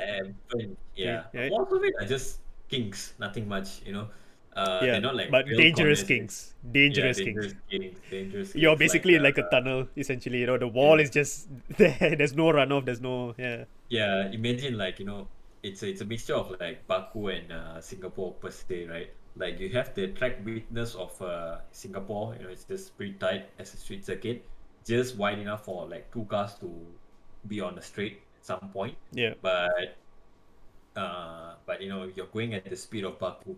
Baku, although it's a street circuit, but it is kind of fast, right? So it felt like a mixture of that, but quite a dangerous mixture lah. And in the race, no, not the race. I mean qualifying. I think we started off a pretty bad shape also, because there's a lot of traffic building up here and there, and everyone's just yeah. A lot trying to of get their way through. complaints as well from Mm. the front runners as well. Because a lot of impediment was happening, but being a new track, it was sort of expected, and also everybody's trying to get the best run that they could. But I mean, it's a lot of it are blind corners, right? So you yeah, can't really see if a car is coming from behind. The only way yeah, you can do is if your engineer tells you to say, okay, there's a car behind, so pull off away or something. But even that, to some extent fails because once on track, and then you see like, oh, there's a car coming, and boom, that too risk a late. qualification. Yeah, Yeah, and and yeah, Q3, shish. I think no. Max, In Q was two it? there was a couple of incidents mainly with Sainz because he lost the rear of the car going in. I can't recall what corner it was. There's too many corners to remember. But he basically had rear wing damage when he hit the wall, and it basically Yeah. jeopardized his run in Q2. And when he tried a second run in Q2, basically at the same corner he did the same mistake, but this time didn't hit the wall. But yeah, basically he got knocked out in Q2 because of that. And that corner caught out a lot of people, as we will see in the race as well. Yeah, I On think the there next was a day. lap, not lap, I think turn 20-ish, I think. That's the hotel section, end of sector 2. Okay. Um, yeah, so there's the left, the quick left and right, the Yeah. chicane. Yeah, that one. The one where Leclerc crashed in his practice as well. So I think that's the corner we're looking at. Yeah. But whatever, the whole circuit is a danger pit anyway. So that happened in Q2, and first time in the whole season he fails to make it to Q3. In Q3 though, Hamilton was looking like he was going faster than Max. Um, This was Sector 1 though, down to Max the was wire. really quick. Yeah, Sector 1, Max was really quick. The car just, downforce beast, right? So it sticks to the ground like super glue, and takes Sector 1 like a champ. Sector 2 is where really you start to see like Hamilton's car clawing back Sector 3 as well. But qualifying being qualifying, anything can happen. Max was really sending it on his last lap. I tell you, Uh, the number of times it looked like his tire was just like kissing the wall at every corner. The gap was so minimum, and he was sending it like crazy on that final run. I tell you that he was setting purples. Like I think sector one and sector two were purples for him, yeah, and of course he going was already into up by 3 tenths almost into sector coming out of sector 2, right? He was already yeah, up like almost 3 tenths. He just had to keep it clean till the end, and he would have gotten the pole. But unfortunately, yeah, the wall kissing got a little too intense, and he actually just ran into the wall. His rear hit the wall on the exit of the last corner, and yeah, broke his rear suspension, and that was a big scare for us because I mean, although he had P2 or 3 at that time, he was uh, P3. Yeah, P3, but there was a scare that that might cause some gearbox issues, right? gearbox damage, and that would be like starting way at the back. We were like, oh no, not this again, not more drama. But But luckily then again, it didn't end up mhm, in that case lah. yeah. So again, we had the usual three suspects on the top for Ham Botwer, Yep. and this was Hamilton's first ever consecutive pole in 2021. Yeah, it's surprising to Uh, see how late no it one came. else. I Yeah, mean, I think that just shows how strong both these cars are. That either they just keep trading places, trading pole positions in each track, or it's so hard for even a Merc to get consecutive pole yeah, positions for Hamilton to get yeah. it. Correct. And then now we get into the race where, this is like the juiciest part of the season. Like, this point onwards, Yep. everything is just like juice, juice, and Choose. juice, and makes a lot of memes. All the memes were born from here onwards. Like, the best memes are, yet to come. So, race, top three as usual, Ham Botwer, they keep their lead. Mick on lap 10, I think, has a heavy crash into the hotel section Yep, that same and part corner of that the signs that safety problem. car, the fast left right, so safety car out, and that's where we start to see some small little cheeky Some tactics. tactics lah. Yeah, Bottas slowing down Verstappen so that Hamilton can pit, and then both of them can they make double stack. I double think. stack easily. Yeah, Otherwise, if they go at like the normal pace under the safety car, Max would have easily jumped at least Bottas. yeah. So that was complained over the radio that you know this It was didn't come wrong. to anything though. Uh, Unfortunately, there was no. Surprisingly, Yeah, the stewards didn't punish that. Otherwise, in other races, that would have easily been punished. There was an easy 5 second penalty on his way. We were like very confident that's a 5 second coming on his way for going down under the safety I car. remember while we were Very good watching while loading. we were watching this race, like as the race progressed. After that, we were like, okay, where's the penalty? I'm still waiting for the penalty. Why Yeah, isn't it coming yet? where penalty? Bring up that the chipmunk. Yeah, Where? uh, but we were like so dumbfounded by these stewards at till this point. Like, and maybe okay throughout the whole season, whatever happened has happened lah. Like it's still okay. Brazil is okay. Maybe on the limit, on it's like a 50-50 anyway. But here, this was like clear cut issue that was not addressed at all. So they were like, nah, nothing is wrong, blah blah blah, and then no action on that. Not even not even like a incident noted or something. Although we are hearing the race director communication with the team principals or whatnot, right? yeah. Um, nothing, nothing for that. Instead, But uh, it sort yeah, of I guess like it didn't really progress. Like people weren't really complaining too much about it in the end because eventually the race got red flag yeah, because of mixed crash. They had to fix the yeah, barriers, so and that sort of funny enough, balanced it out Max said, because Max got a free yeah. pit stop through the Yeah, red Max flag. got a free piece up because he decided to stay out when the Yeah, safety car first came out. It was only 10 laps, right? The race was 50 laps, so he decided, like, you know what, I'm just going to stay out, just be a nuisance here for now, um, for as long as I can, because maybe they were expecting a red flag given the situation, and Merck were like, just to be safe, they wanted to box. Uh, and Red Bull once again taking a gamble, and that paid off. So that got him the track position. That also gave him the free pit stop that he needed. yeah, But on the restart, unfortunate again, he gets a slow start. yep, Uh, Hamilton almost overtakes Verstappen there, on the restart, but on the Verstappen at goes the at fast. the first corner, but Mm. Verstappen ends up going wide, and sort Yeah. of he this I mean yeah I think this is definitely I would say more on Verstappen's end like he went wide, he did keep the advantage, he didn't give the place back up immediately. They were basically neck and neck going into the first corner at that point. Yeah. But yeah, he held on to the position without giving the position back. But to be fair to him also, all the shit that happened at the at the back of the grid immediately brought out a red flag anyways after that. So Yeah. the team didn't really have the communication or to get a confirmation from the stewards that okay, yeah, he has to give it back up lah, you know. Mm. And So yeah, what just speak. happened was, Yep. basically because of that tussle that they had into turn one, right? Hamilton was, dropped to P3, I think, because he ran wide. So was it Yeah. Ocon. I uh, think Ocon went Ocon? up to Yeah, P2. Ocon went up to P2, and then this is where we start to hear like funny things that we never ever heard before during the second red Yes. flag.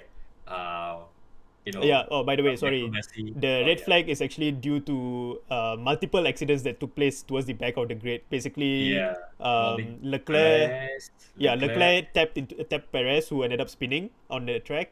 And the bigger crash came when Mazepin rammed into the back of Latifi. I think this was not really wasn't Mazepin's fault because Latifi was basically braking in order to avoid the whole Perez incident, Yeah, and then Mazepin just hit him from the just back, a and passenger yeah, it there. was it Yeah, was a big it was a big quite a big crash. shun. Immediately a red flag there. Yeah, Then they were on the radio, right? So Red Bull and race directors, with the race director, they were communicating. They were saying like, okay, we will swap the positions, but if it's going to be Hamilton, will stay ahead of Perez. Will stay ahead of Max. So Max, I think, started on P3. But yeah. because it was a red flag, Ocon right? in P2, So P1. Yeah, again, Ocon P1, Hamilton P2, Max P3. So again, because it was a red flag, they can get a pit stop again.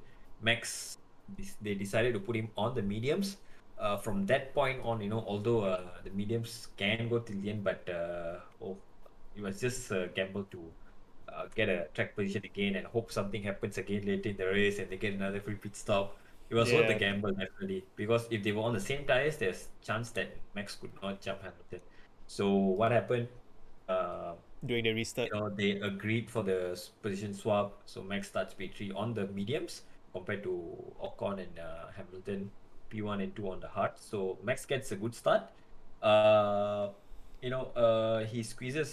They both squeeze Hamilton and get past him somehow, right? Yeah, So um, Hamilton gets past Ocon, tries to overtake, and then into turn one, I think Max just he cuts the corner overparking a again, bit. like in a way. Yeah, I mean the car just like on the limit, right? So it just ran wide a bit, so that was deemed illegal. So they said, okay, Max, you have to return the position, and that's where more drama started Return the because position tactically, no, strategically. strategically, like they Yeah, were telling, okay, return the position, and okay, they were like, okay, return the position. Strategically, we were like, okay, probably like let go at the end of the straight and overtaking on the next straight immediately because it's a two zeros in a row, right? yeah. Uh, in the before the last corner and on the pit straight. It was mainly So we were the like, DRS line. I think they were trying to. Max was basically trying to avoid giving up the position after the DRS line because he knows that Hamilton will have DRS on him and mm, just pull away. But of course, this is where the everything gets murky lah, because at the same time when Max is pulling over to the side, he left a very clear gap to his yeah, inside, to the inside of the track or to his left side. Hamilton, for whatever reason, decides to just decides to go la, la, behind la, just Verstappen, behind and so that, and and then basically they end up yeah. connecting. And Yeah, and then coming into the braking zone, Max had to brake somehow, right? So to get into the corner. So he did tap on the brakes a bit, but the intention was to slow down. yeah, But they considered that as dangerous driving, and in post race, he after that he got a 10-second penalty lah. Um, and I think immediately after that incident, that next lap they would tell Max, you have to let through this lap or whatever. So they let him through. yeah. And then Hamilton just pulled away on hard tires with a bit of wing damage, still setting purple laps. So we were like, The how are we going titanium to wing. so Yeah, like yeah, so Hamilton with like wing damage, there's like even memes going on like okay, asteroid is going to hit the Earth. What's going to happen? Hamilton's win Just will put take Hamilton's minimum win. championship. That's all. Yeah. So that's just like another meme was born there, and the the Toto throwing the headset banging meme. his Yeah, headsets. that That whole thing also happened there. happened when Max and Lewis collided on the back straight. And So funnily enough, also I heard, yeah, I think the headset was what, Bose, right? Is it Bose yeah, or the something? the Bose. boss headset. But Yeah, I'm pretty sure I saw an article recently that they basically stopped their sponsorship with Mercedes. I doubt it's due to this lah, but yeah. it was Maybe just it funny just that it happened at the the same time. time it happened, but yeah, funny enough. So then yeah, that's I think the big I highlight think, of the game. yeah, no, just one final thing about that particular incident as well. Like, of course, we know Max. He was told to give up the position strategically, and that is what he Mm-hmm. did as well. He pulled off to the side just before the DRS line.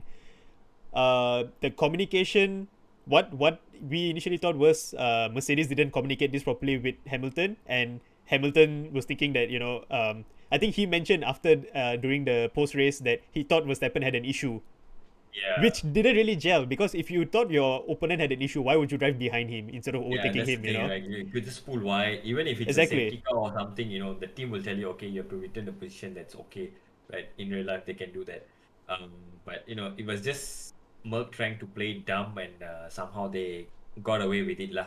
Yeah. And they're about to get their karma back in the Oh next no. race. But before that, one last thing to top it off, Got some heartbreak. Bottas heartbreak for Ocon. Yeah, Yeah. so Bottas he was having a shit race at the end. Ocon having a good race, Ocon, yeah, but Ocon was going Bottas strong on this track. on the last corner, out of the last corner On on the the pit start straight finish straight. with DRS. It was Bottas such, just it made was a almost a photo finish, to be honest. It was Mhm. so close between these two, and it was heart wrenching to see Ocon lose out at the last like 5 seconds, heading towards the start finish line. Yeah. But yeah, Bottas manages to So, get the so it overtake. gets to P3, whatever. I mean, it wouldn't matter at this point. Merck were like pretty much clear in the championship that they were probably going to win it lah. Yeah. So but championship wise, for the drivers, Ah, Hamilton taking the fastest lap as well. It was just icing on the cake. He was tied on points finally, I and think uh, this. in the post race also, Max got a 10-second penalty for that. That collision with Hamilton. Right. So overall, that meant that he had a 15-second penalty, five in the race, five in 10 in post race. But lucky enough, he had the gap to Ocon at that To Ocon and Bottas, yeah. Bottas. It came down to like just about 1 second or less than a second with the penalties applied. Right. Otherwise, Max would have been screwed to hell with that decision.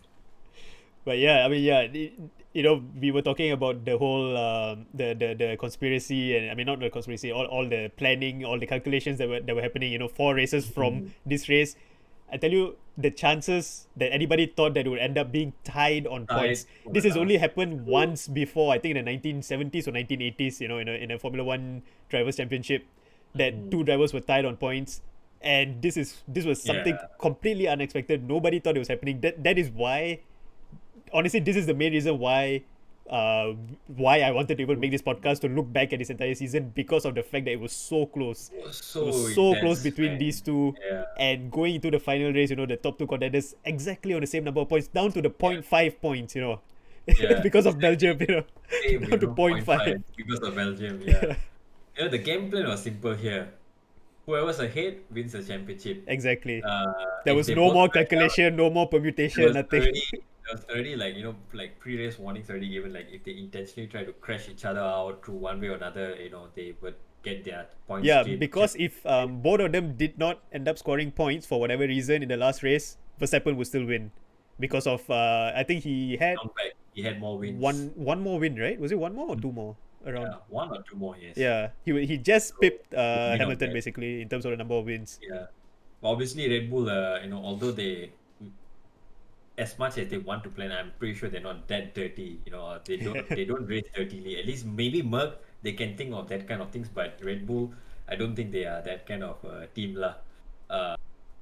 Merc, maybe the way they suggest, from the way they talk and whatnot, their actions, I probably think Merc would go for like something dirty but in a subtle way. But Red Bull, I don't think so lah. So coming to race again is simple. Whoever is ahead will win. If they both crash out, whoever's at fault will not get the championship. That was pretty much what it was said. So if Hamilton intentionally crashes out Max, Hamilton will not get it. But tie points anyway, so Max would get it. If Max intentionally crashes out Lewis, Max will not get the win. Yeah. His points will be stripped. Probably, they'll like penalize, okay, 10-point deduction or whatever, doesn't matter. Even if you give 1 point deduction, Hamilton's going to be the champion by 1 point. Uh, so then, comes the important things here. Before even the race, we knew that like some farewells were about to be said here. Yep. Bottas, he had his new contract already with Alpha. And it was Kimi who was leaving, right? So when they announced Kimi was leaving, then after that they were like, oh, there's an empty spot. Maybe Bottas might come back. And then eventually, yep, that's what happened. Bottas was signed by They Alfa Romeo. also announced that Giovinazzi would be leaving as well Yeah, Gio will be before that. leaving, and we were like wondering who would come in his place. Probably maybe another Ferrari reserve, maybe Schwartzman or whoever. But we'll get into that for For the yeah, start of 2022 season. for All next those week's stuff episode. Yeah. next week's episode. So for now, coming to the juiciest part of the lot, to top it off, the final race. Whoever wins, whoever's ahead, gets it. And qualifying again, back and forth, but this time Perez played the team quickly game during Perez played the team qualifying. game. Yeah. Oh, and also very important thing to note here, the layout changes that were made to Abu Dhabi. Right. Uh, Okay. there were rumors. They were like, people telling that this was done intentionally to assist the work, because the way the layout looked, it was no more tight sector 3 corners. It Yeah. was It all was. opened up. Yeah. Sector 1 and 2 was so flowing. It was looking like a track that's going to be like the Merck's background, Merck's playground. So we were expecting that. And Red Bull, what they had to do was, pretty much on Max car at least, to run like lower wings, to have a high top speed, just so they can, hold back Hamilton if they need to. But of course, that's going to compromise their overall, time management and whatnot. But it Yeah. was a risk they had to take. So it was go big or go home either way. So it was the They had last nothing to race, no lose. more, Yeah. nothing to lose after that anymore. So qualifying, back and forth. Max ended up taking the pole, thanks to Perez giving him some slipstream at the end, Yep. on the second DRS straight, right? Which was again now, at the end of it was a banked corner instead of a slow corner. So it worked out in their favor. I think on the two straights together, he definitely gained about 2-3 tenths there on Hamilton. So got the pole, and Hamilton P2 and Hamilton Norris in P2 and P3. Norris P3. So that was I surprising to think see, but I think Norris it's had kind of like the expected. post race interview. They were asking like, okay, so what are you gonna do? When the top two are they are fighting it out, and then Norris is like, yeah, just watch and see what happens. He was I gonna mean, get like the front row seat. everyone knew, like, it's a battle for the championship. So Yeah, let they them don't do want their to thing. have any impact to it. We will probably be not fast enough to be near them, so we'll just, like, if they're coming, let them through. We'll just like continue our own race. There's Yeah, no obligation to hold each other up. Although of course you'd expect like a Merc customer team to help out the Merc in one way or another, like how AlphaTauri helps out AlphaTauri. Yeah, Red Bull, right? So that was kind of expected, but nah. Uh, Race again. Max Max really getting needs to bad. work on his starts, man. Yeah, it's either the car or it's just like, somehow the tire warm up or something. That's not going their favor. So he gets a bad start once again, Yep, and then loses P1, to uh, Hamilton. Hamilton, and then Perez was also getting a good start, almost alongside or overtaking Max, but he had to hold back and just let Max through, Yep. and then and then So Verstappen actually does go for the into overtake. I a think this move. was Yes, correct. after So the onto second the DRS straight. first, Is it? was it? No, it was the first DRS where the chicane is. So into the first Right, corner, right. Yep, the yep, first yep. DRS straight. So he sent it down the inside. There was a gap open. Hamilton left it open, and Max just went for the dive. And then gap was there. Hamilton left the space, But Hamilton decided to, take the runoff, Yep, just drove off the track just drove basically, off cutting and the corner. gained advantage crucially, right? Yeah. This is what we all saw, right? So he gained some advantage out of that. Even Gained some what's time. his name? Not Crofty. Brundle. Brundle was like, he as soon as he saw it, he was like, oh, he has to give the place back, you know. Yeah, And then he was also shocked when there was no like investigation necessary apparently, you know, by yeah. the stewards. He was shocked by that That was like the first like stupid incident. thing. On the first lap, man. I mean, come on, stewards. How can you mess up the first lap? They were like, okay, probably they were like in their mind, they were like, don't want to spoil the show. So that was like again another thing going against Red Bull. They lost the lead. They lost the chance to take back the lead because of that sort of move that Max did. Yeah. Arguably, they were saying like, okay, because Max sent it, didn't leave Hamilton any space around the outside. But Hamilton didn't have space to go. He could have closed the door earlier. He could have taken a different line, but he He went, decided, yeah, he went deep basically, and just got yeah, ran out of track. he chose himself to go on the exit, pretty much like how Max took the exit in Jeddah, right? In turn one.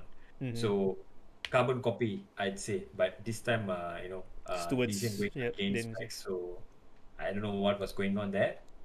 But Then Max did try to go they for had the the test undercut. drive. They tried to go for the undercut, and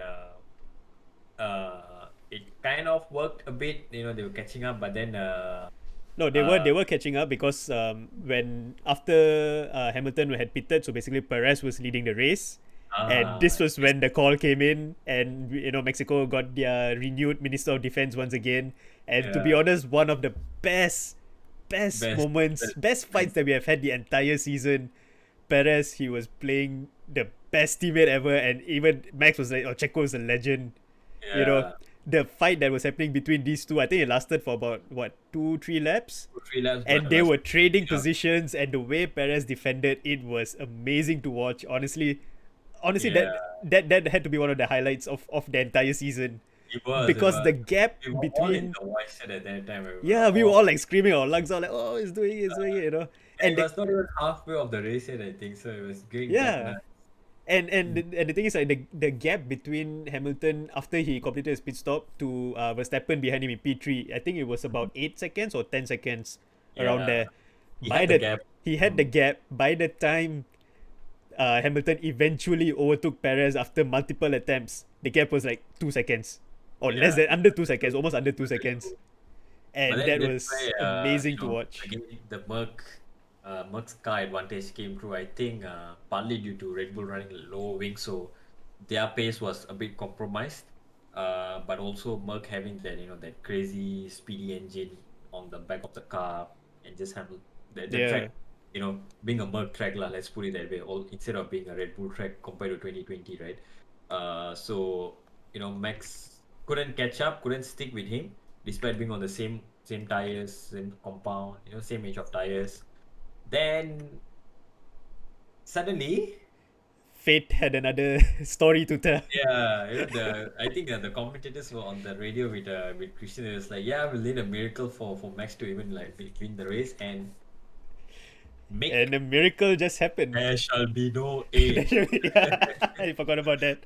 That was another like conspiracy theory. There were people making up Yeah, stories about Mick purposefully stopping Hamilton from winning the championship to protect his father's legacy, yeah, and in a way, he did there play a shall be part no A. Yeah, because yeah, indeed. he had a tussle with Latifi, and that sort of he didn't obviously cause the crash. Latifi, I think he ran wide after Mick overtook him, Latifi but was following. Latifi was actually following Mick, yeah, in the third sector.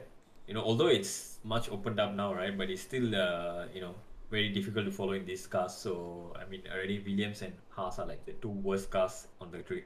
So on all the tires as well. yeah, he went. I So think basically he got on the marbles, wide. lost it became He lost slippery it for on him. traction. I think he lost it on traction or No, he something he while was, following yeah, yeah, Gasly. he went slightly wide. He basically Mhm. went Hit over the the wall. curbs at a point, and then sort of like just lost control and hit the wall. Hit the wall. And it was lap 54. 54, Yeah. right? Lap 54 that time.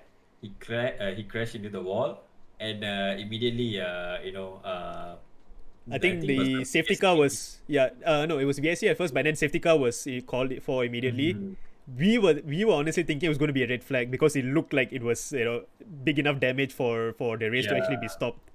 But but they continue with the Merck safety thought car Merck had a different idea. They were like, okay, probably this is going to be a safety car, till the end till the because end of of the race. Yeah, there's it only was four quite in a laps. dangerous location, right? They had to clear that out. So they're like, okay, lap 54 safety car came out. This is probably like, Merck's strategies at that point. They were like, okay, 54, okay, this is a lap safety car came out. So, okay, lap, we have 55, 56, 57, 58. We have 4 laps remaining. Okay, so maybe lap 55, they're going to take 1 lap to clear out the track. Maybe lap 56 as well, 2 laps to clear the track because, there's all cars bunching up. So they can't clear it up until everyone's bunching up. So And then they have maybe they have 57, they need to let go the uh, lap yeah, cars. they let go of the lap car, so there will be like lap 57, and then lap 58 will be completed under safety car by then. All that happens, they were like, okay, calculation wise, okay, perfect, we are done. And then, Red Bull meanwhile, pit, box now, box now.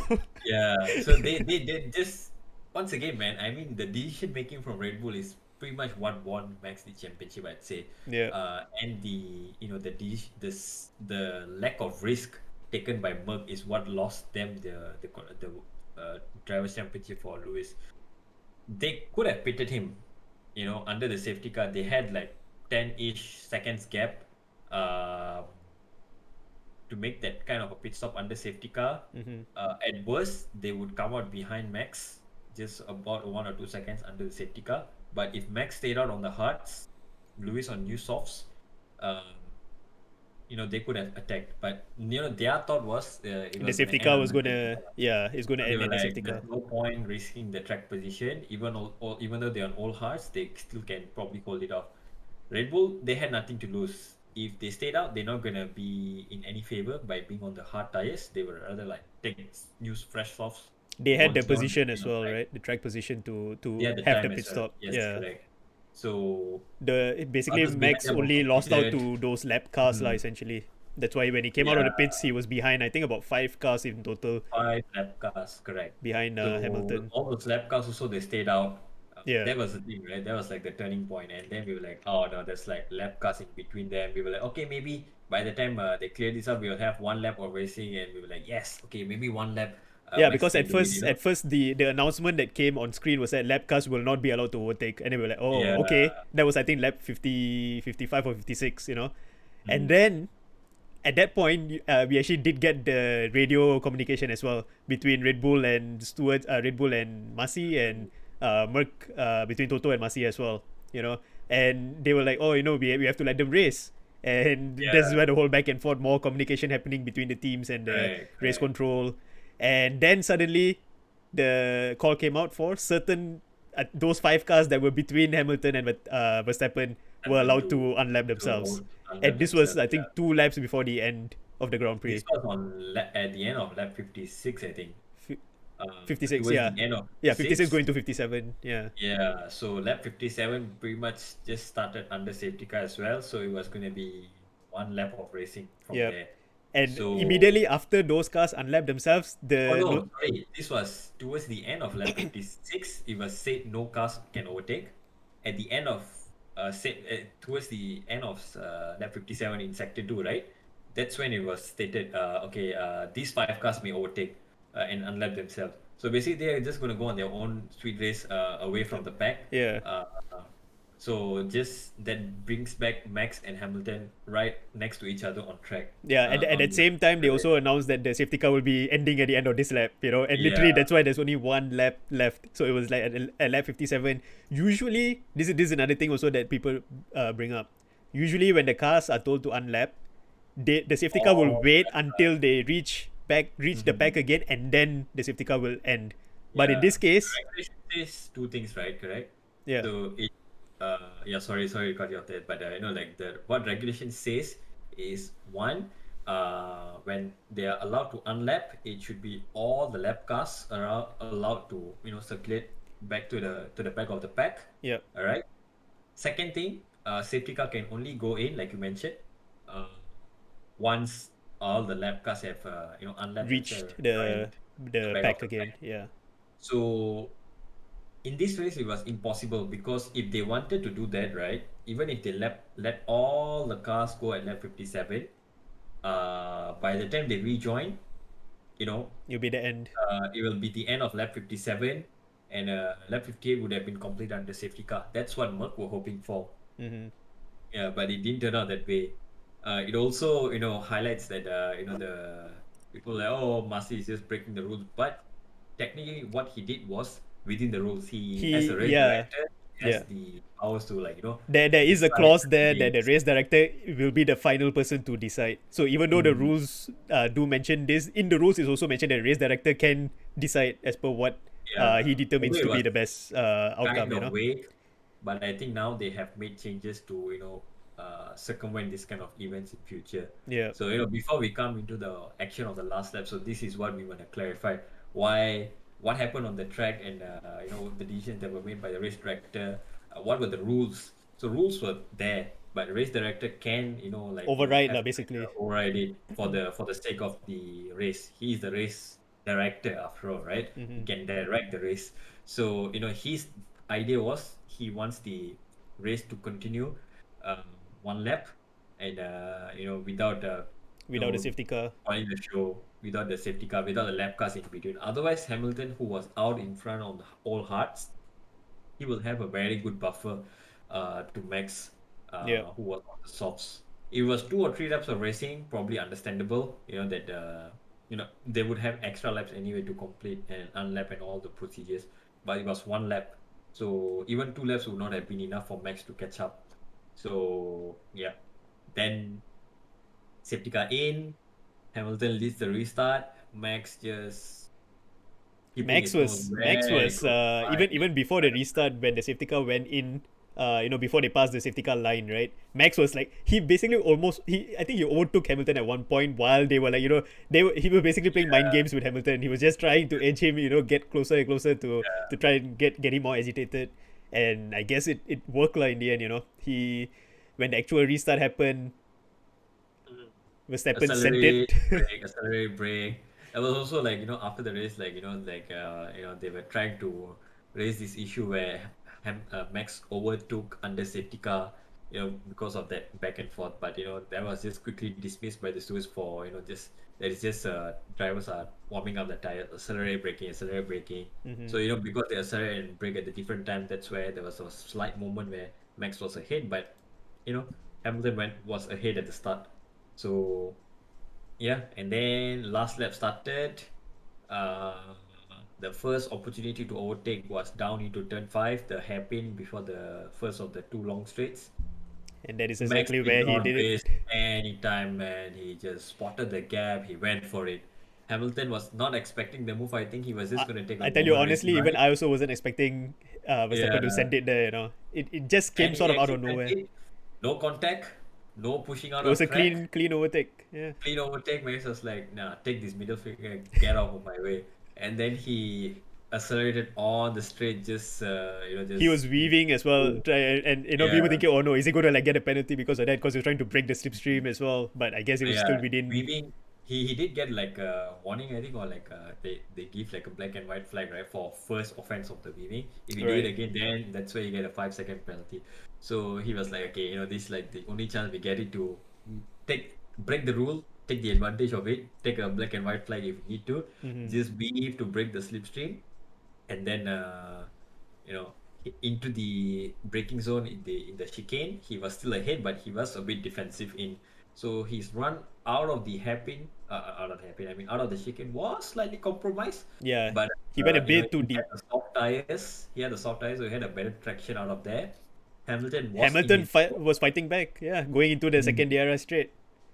So he had the toe, but once Hamilton pulled out of his toe side by side, the cars were like no one was getting faster than each other. So I think Red Bull's gamble again for that week to go with lower wings definitely paid off. Otherwise, I think at that occasion Hamilton might have even overtaken on the first straight, or if it was the second straight, Hamilton would have easily made the move. And Yeah. so into the into the new section, right, the bend, right, the banked hairpin. uh Max was ahead, no chance for Hamilton to catch up again. That's when also Across the line. we had the radio communication. No, Michael, Oh, no. Oh, Mikey, no, this is so not This is right. so not right. Yeah, that And then happened then and as then well. afterwards, Michael, you have to reinstate the last lap. This is so unfair. But yeah, And Max then a eventually held cross him off. by, checkered flag and champion. And my goodness, That was actually Albon. That was oh actually Albon on the radio. Whoa, just going crazy on Max's radio. I don't know how he hijacked his radio somehow. yeah. Max So Verstappen, you are the champion of the world. yeah, Uh, so what a nuts, man. race. What a turn of events. Like like all the bad karma, that I mean, all the things that went against Red Bull in the past races, I think, came back to help them, and bite Merc in their ass. So I'd say, Merc deserved it. Um, they were a bit like I mean, salty, a bit. it was a lot of gray area. I would say there was a lot of incidents that they had to look into, and of course, action is being taken now for the 2022 season. The rules are getting more black and white lah. Like what we said. The race director had the control or had the decision making power. Mhm. It didn't really fit well with what we are used to watching. For Formula One, and of course, a lot of people had their opinions about what happened, and it's valid opinions. Yeah, The yeah, race ended up being a very controversial race, but to say, for me personally, I'm not saying this as a Red Bull fan or anything. I'm not actually a Red Bull fan even though I'm wearing the jersey, but I'm a Ferrari fan. But um, Verstappen raced well throughout the entire season. There were yeah. points within the season themselves where actually I was It actually was planning to make like a robbed from him, I think. Yeah, yeah, I was planning to make like a graph comparison kind of thing between him and Hamilton about how they perform, the number of races that they won and got P2, P3. Overall consistency was Max. yep. He had overall, He I think, higher definitely number of deserved it. podiums as well. Of course, higher number Number of wins, way. number of podiums as well. And, overall, he just did better. But due to incidents and mainly incidents involving Hamilton, things happened where, he couldn't score points at all, or, he got his race got Silverstone very and compromised. Hungary. Silverstone and Yeah. Hungary, the two biggest ones. And That's all. Monza. Monza, Mon- I mean, it was, was I mean, but bound to both of happen them were some out, lah, to point. be fair, for that. Yeah. But yeah, I think Silverstone and Hungary was like the biggest two races where Max like just lost a lot of points Yeah. compared to Hamilton. Hamilton scored like probably 50 at that race. Combined Max scored only like what, I don't know, 10, 15, maybe at most 10, I think. So that was like the big F in the face for Red Bull, Max at that time. Yep. But yeah, that was basically the wrap up for 2021. Yep, Max Verstappen, your new world champion, and Mercedes 8 time in a row taking the constructors championship once again, and that's the end of the 2021 era, and also end of the current generation of high The current downforce cars. Yeah. teams. Uh, Next season, which we'll cover in the coming week. For next week's episode, will be the 2020 season. What are the changes? Return of ground effects, 18-inch wheel rims Wheel. and low-profile tires, and a whole load of changes that are taken for the technical perspective, right? Yep. And And we'll also improve be going racing. through the teams as well, the new drivers joining the grid and the new driver pairings. Also going through probably the liveries as well, just to check out a couple of cool looking cars. And yeah, like what Dolph mentioned, the changes to the cars themselves, like the Ferrari. Ferrari looks gorgeous, man. Just the curves, Oh at the yeah, fins, nice. the new fins that they have, and all, it looks so cool. But Yeah, yeah, that Mhm. this is And basically it also I think for this episode as well. at this point, yeah, I think the preseason test, the real preseason test, last Coming week we up. had, the kind of like the shakedown test in Barcelona, so that was Yeah. over. There's cars is getting out, getting warmed up. Now the actual preseason test is coming up Yep. this week, and And followed by then the first race followed of by the a race season. after that. So we are in for a new season. So that means by the time we are back here next week, we'll have some juicy updates after the preseason has ended, and I think there's we also a couple of big questions in the air right now that hopefully we'll uh, get the answer to by next week. So yeah, stay tuned for that. yep. And thank you again, Dal, for joining me. Really No appreciate problem, it. man. It's always I a fun really time. enjoy all this. Yep. Yeah. And yeah, Yeah, looking forward who to. cares about the Airbags after the world, right? Yeah. Nobody looks at that. We just come here to talk about F1, and next week is gonna get nice and juicy because we're gonna get into new season, and every week from there on is gonna be like the race review and preview for the following races. So let's Yep. see, gonna be fun. All right. Thank you so much for you guys watching as well. This podcast will also be trimmed down a little bit and uploaded on my YouTube channel, so you can check out any particular sections that we had talked about, particular races and so on from last season that you want to review again. Let me know your comments in the comment section. I really would like to see your own opinions or your own insights. And yes, that would be it from us today. Thank you so much. We will see you guys next week. Bye Yeah. bye.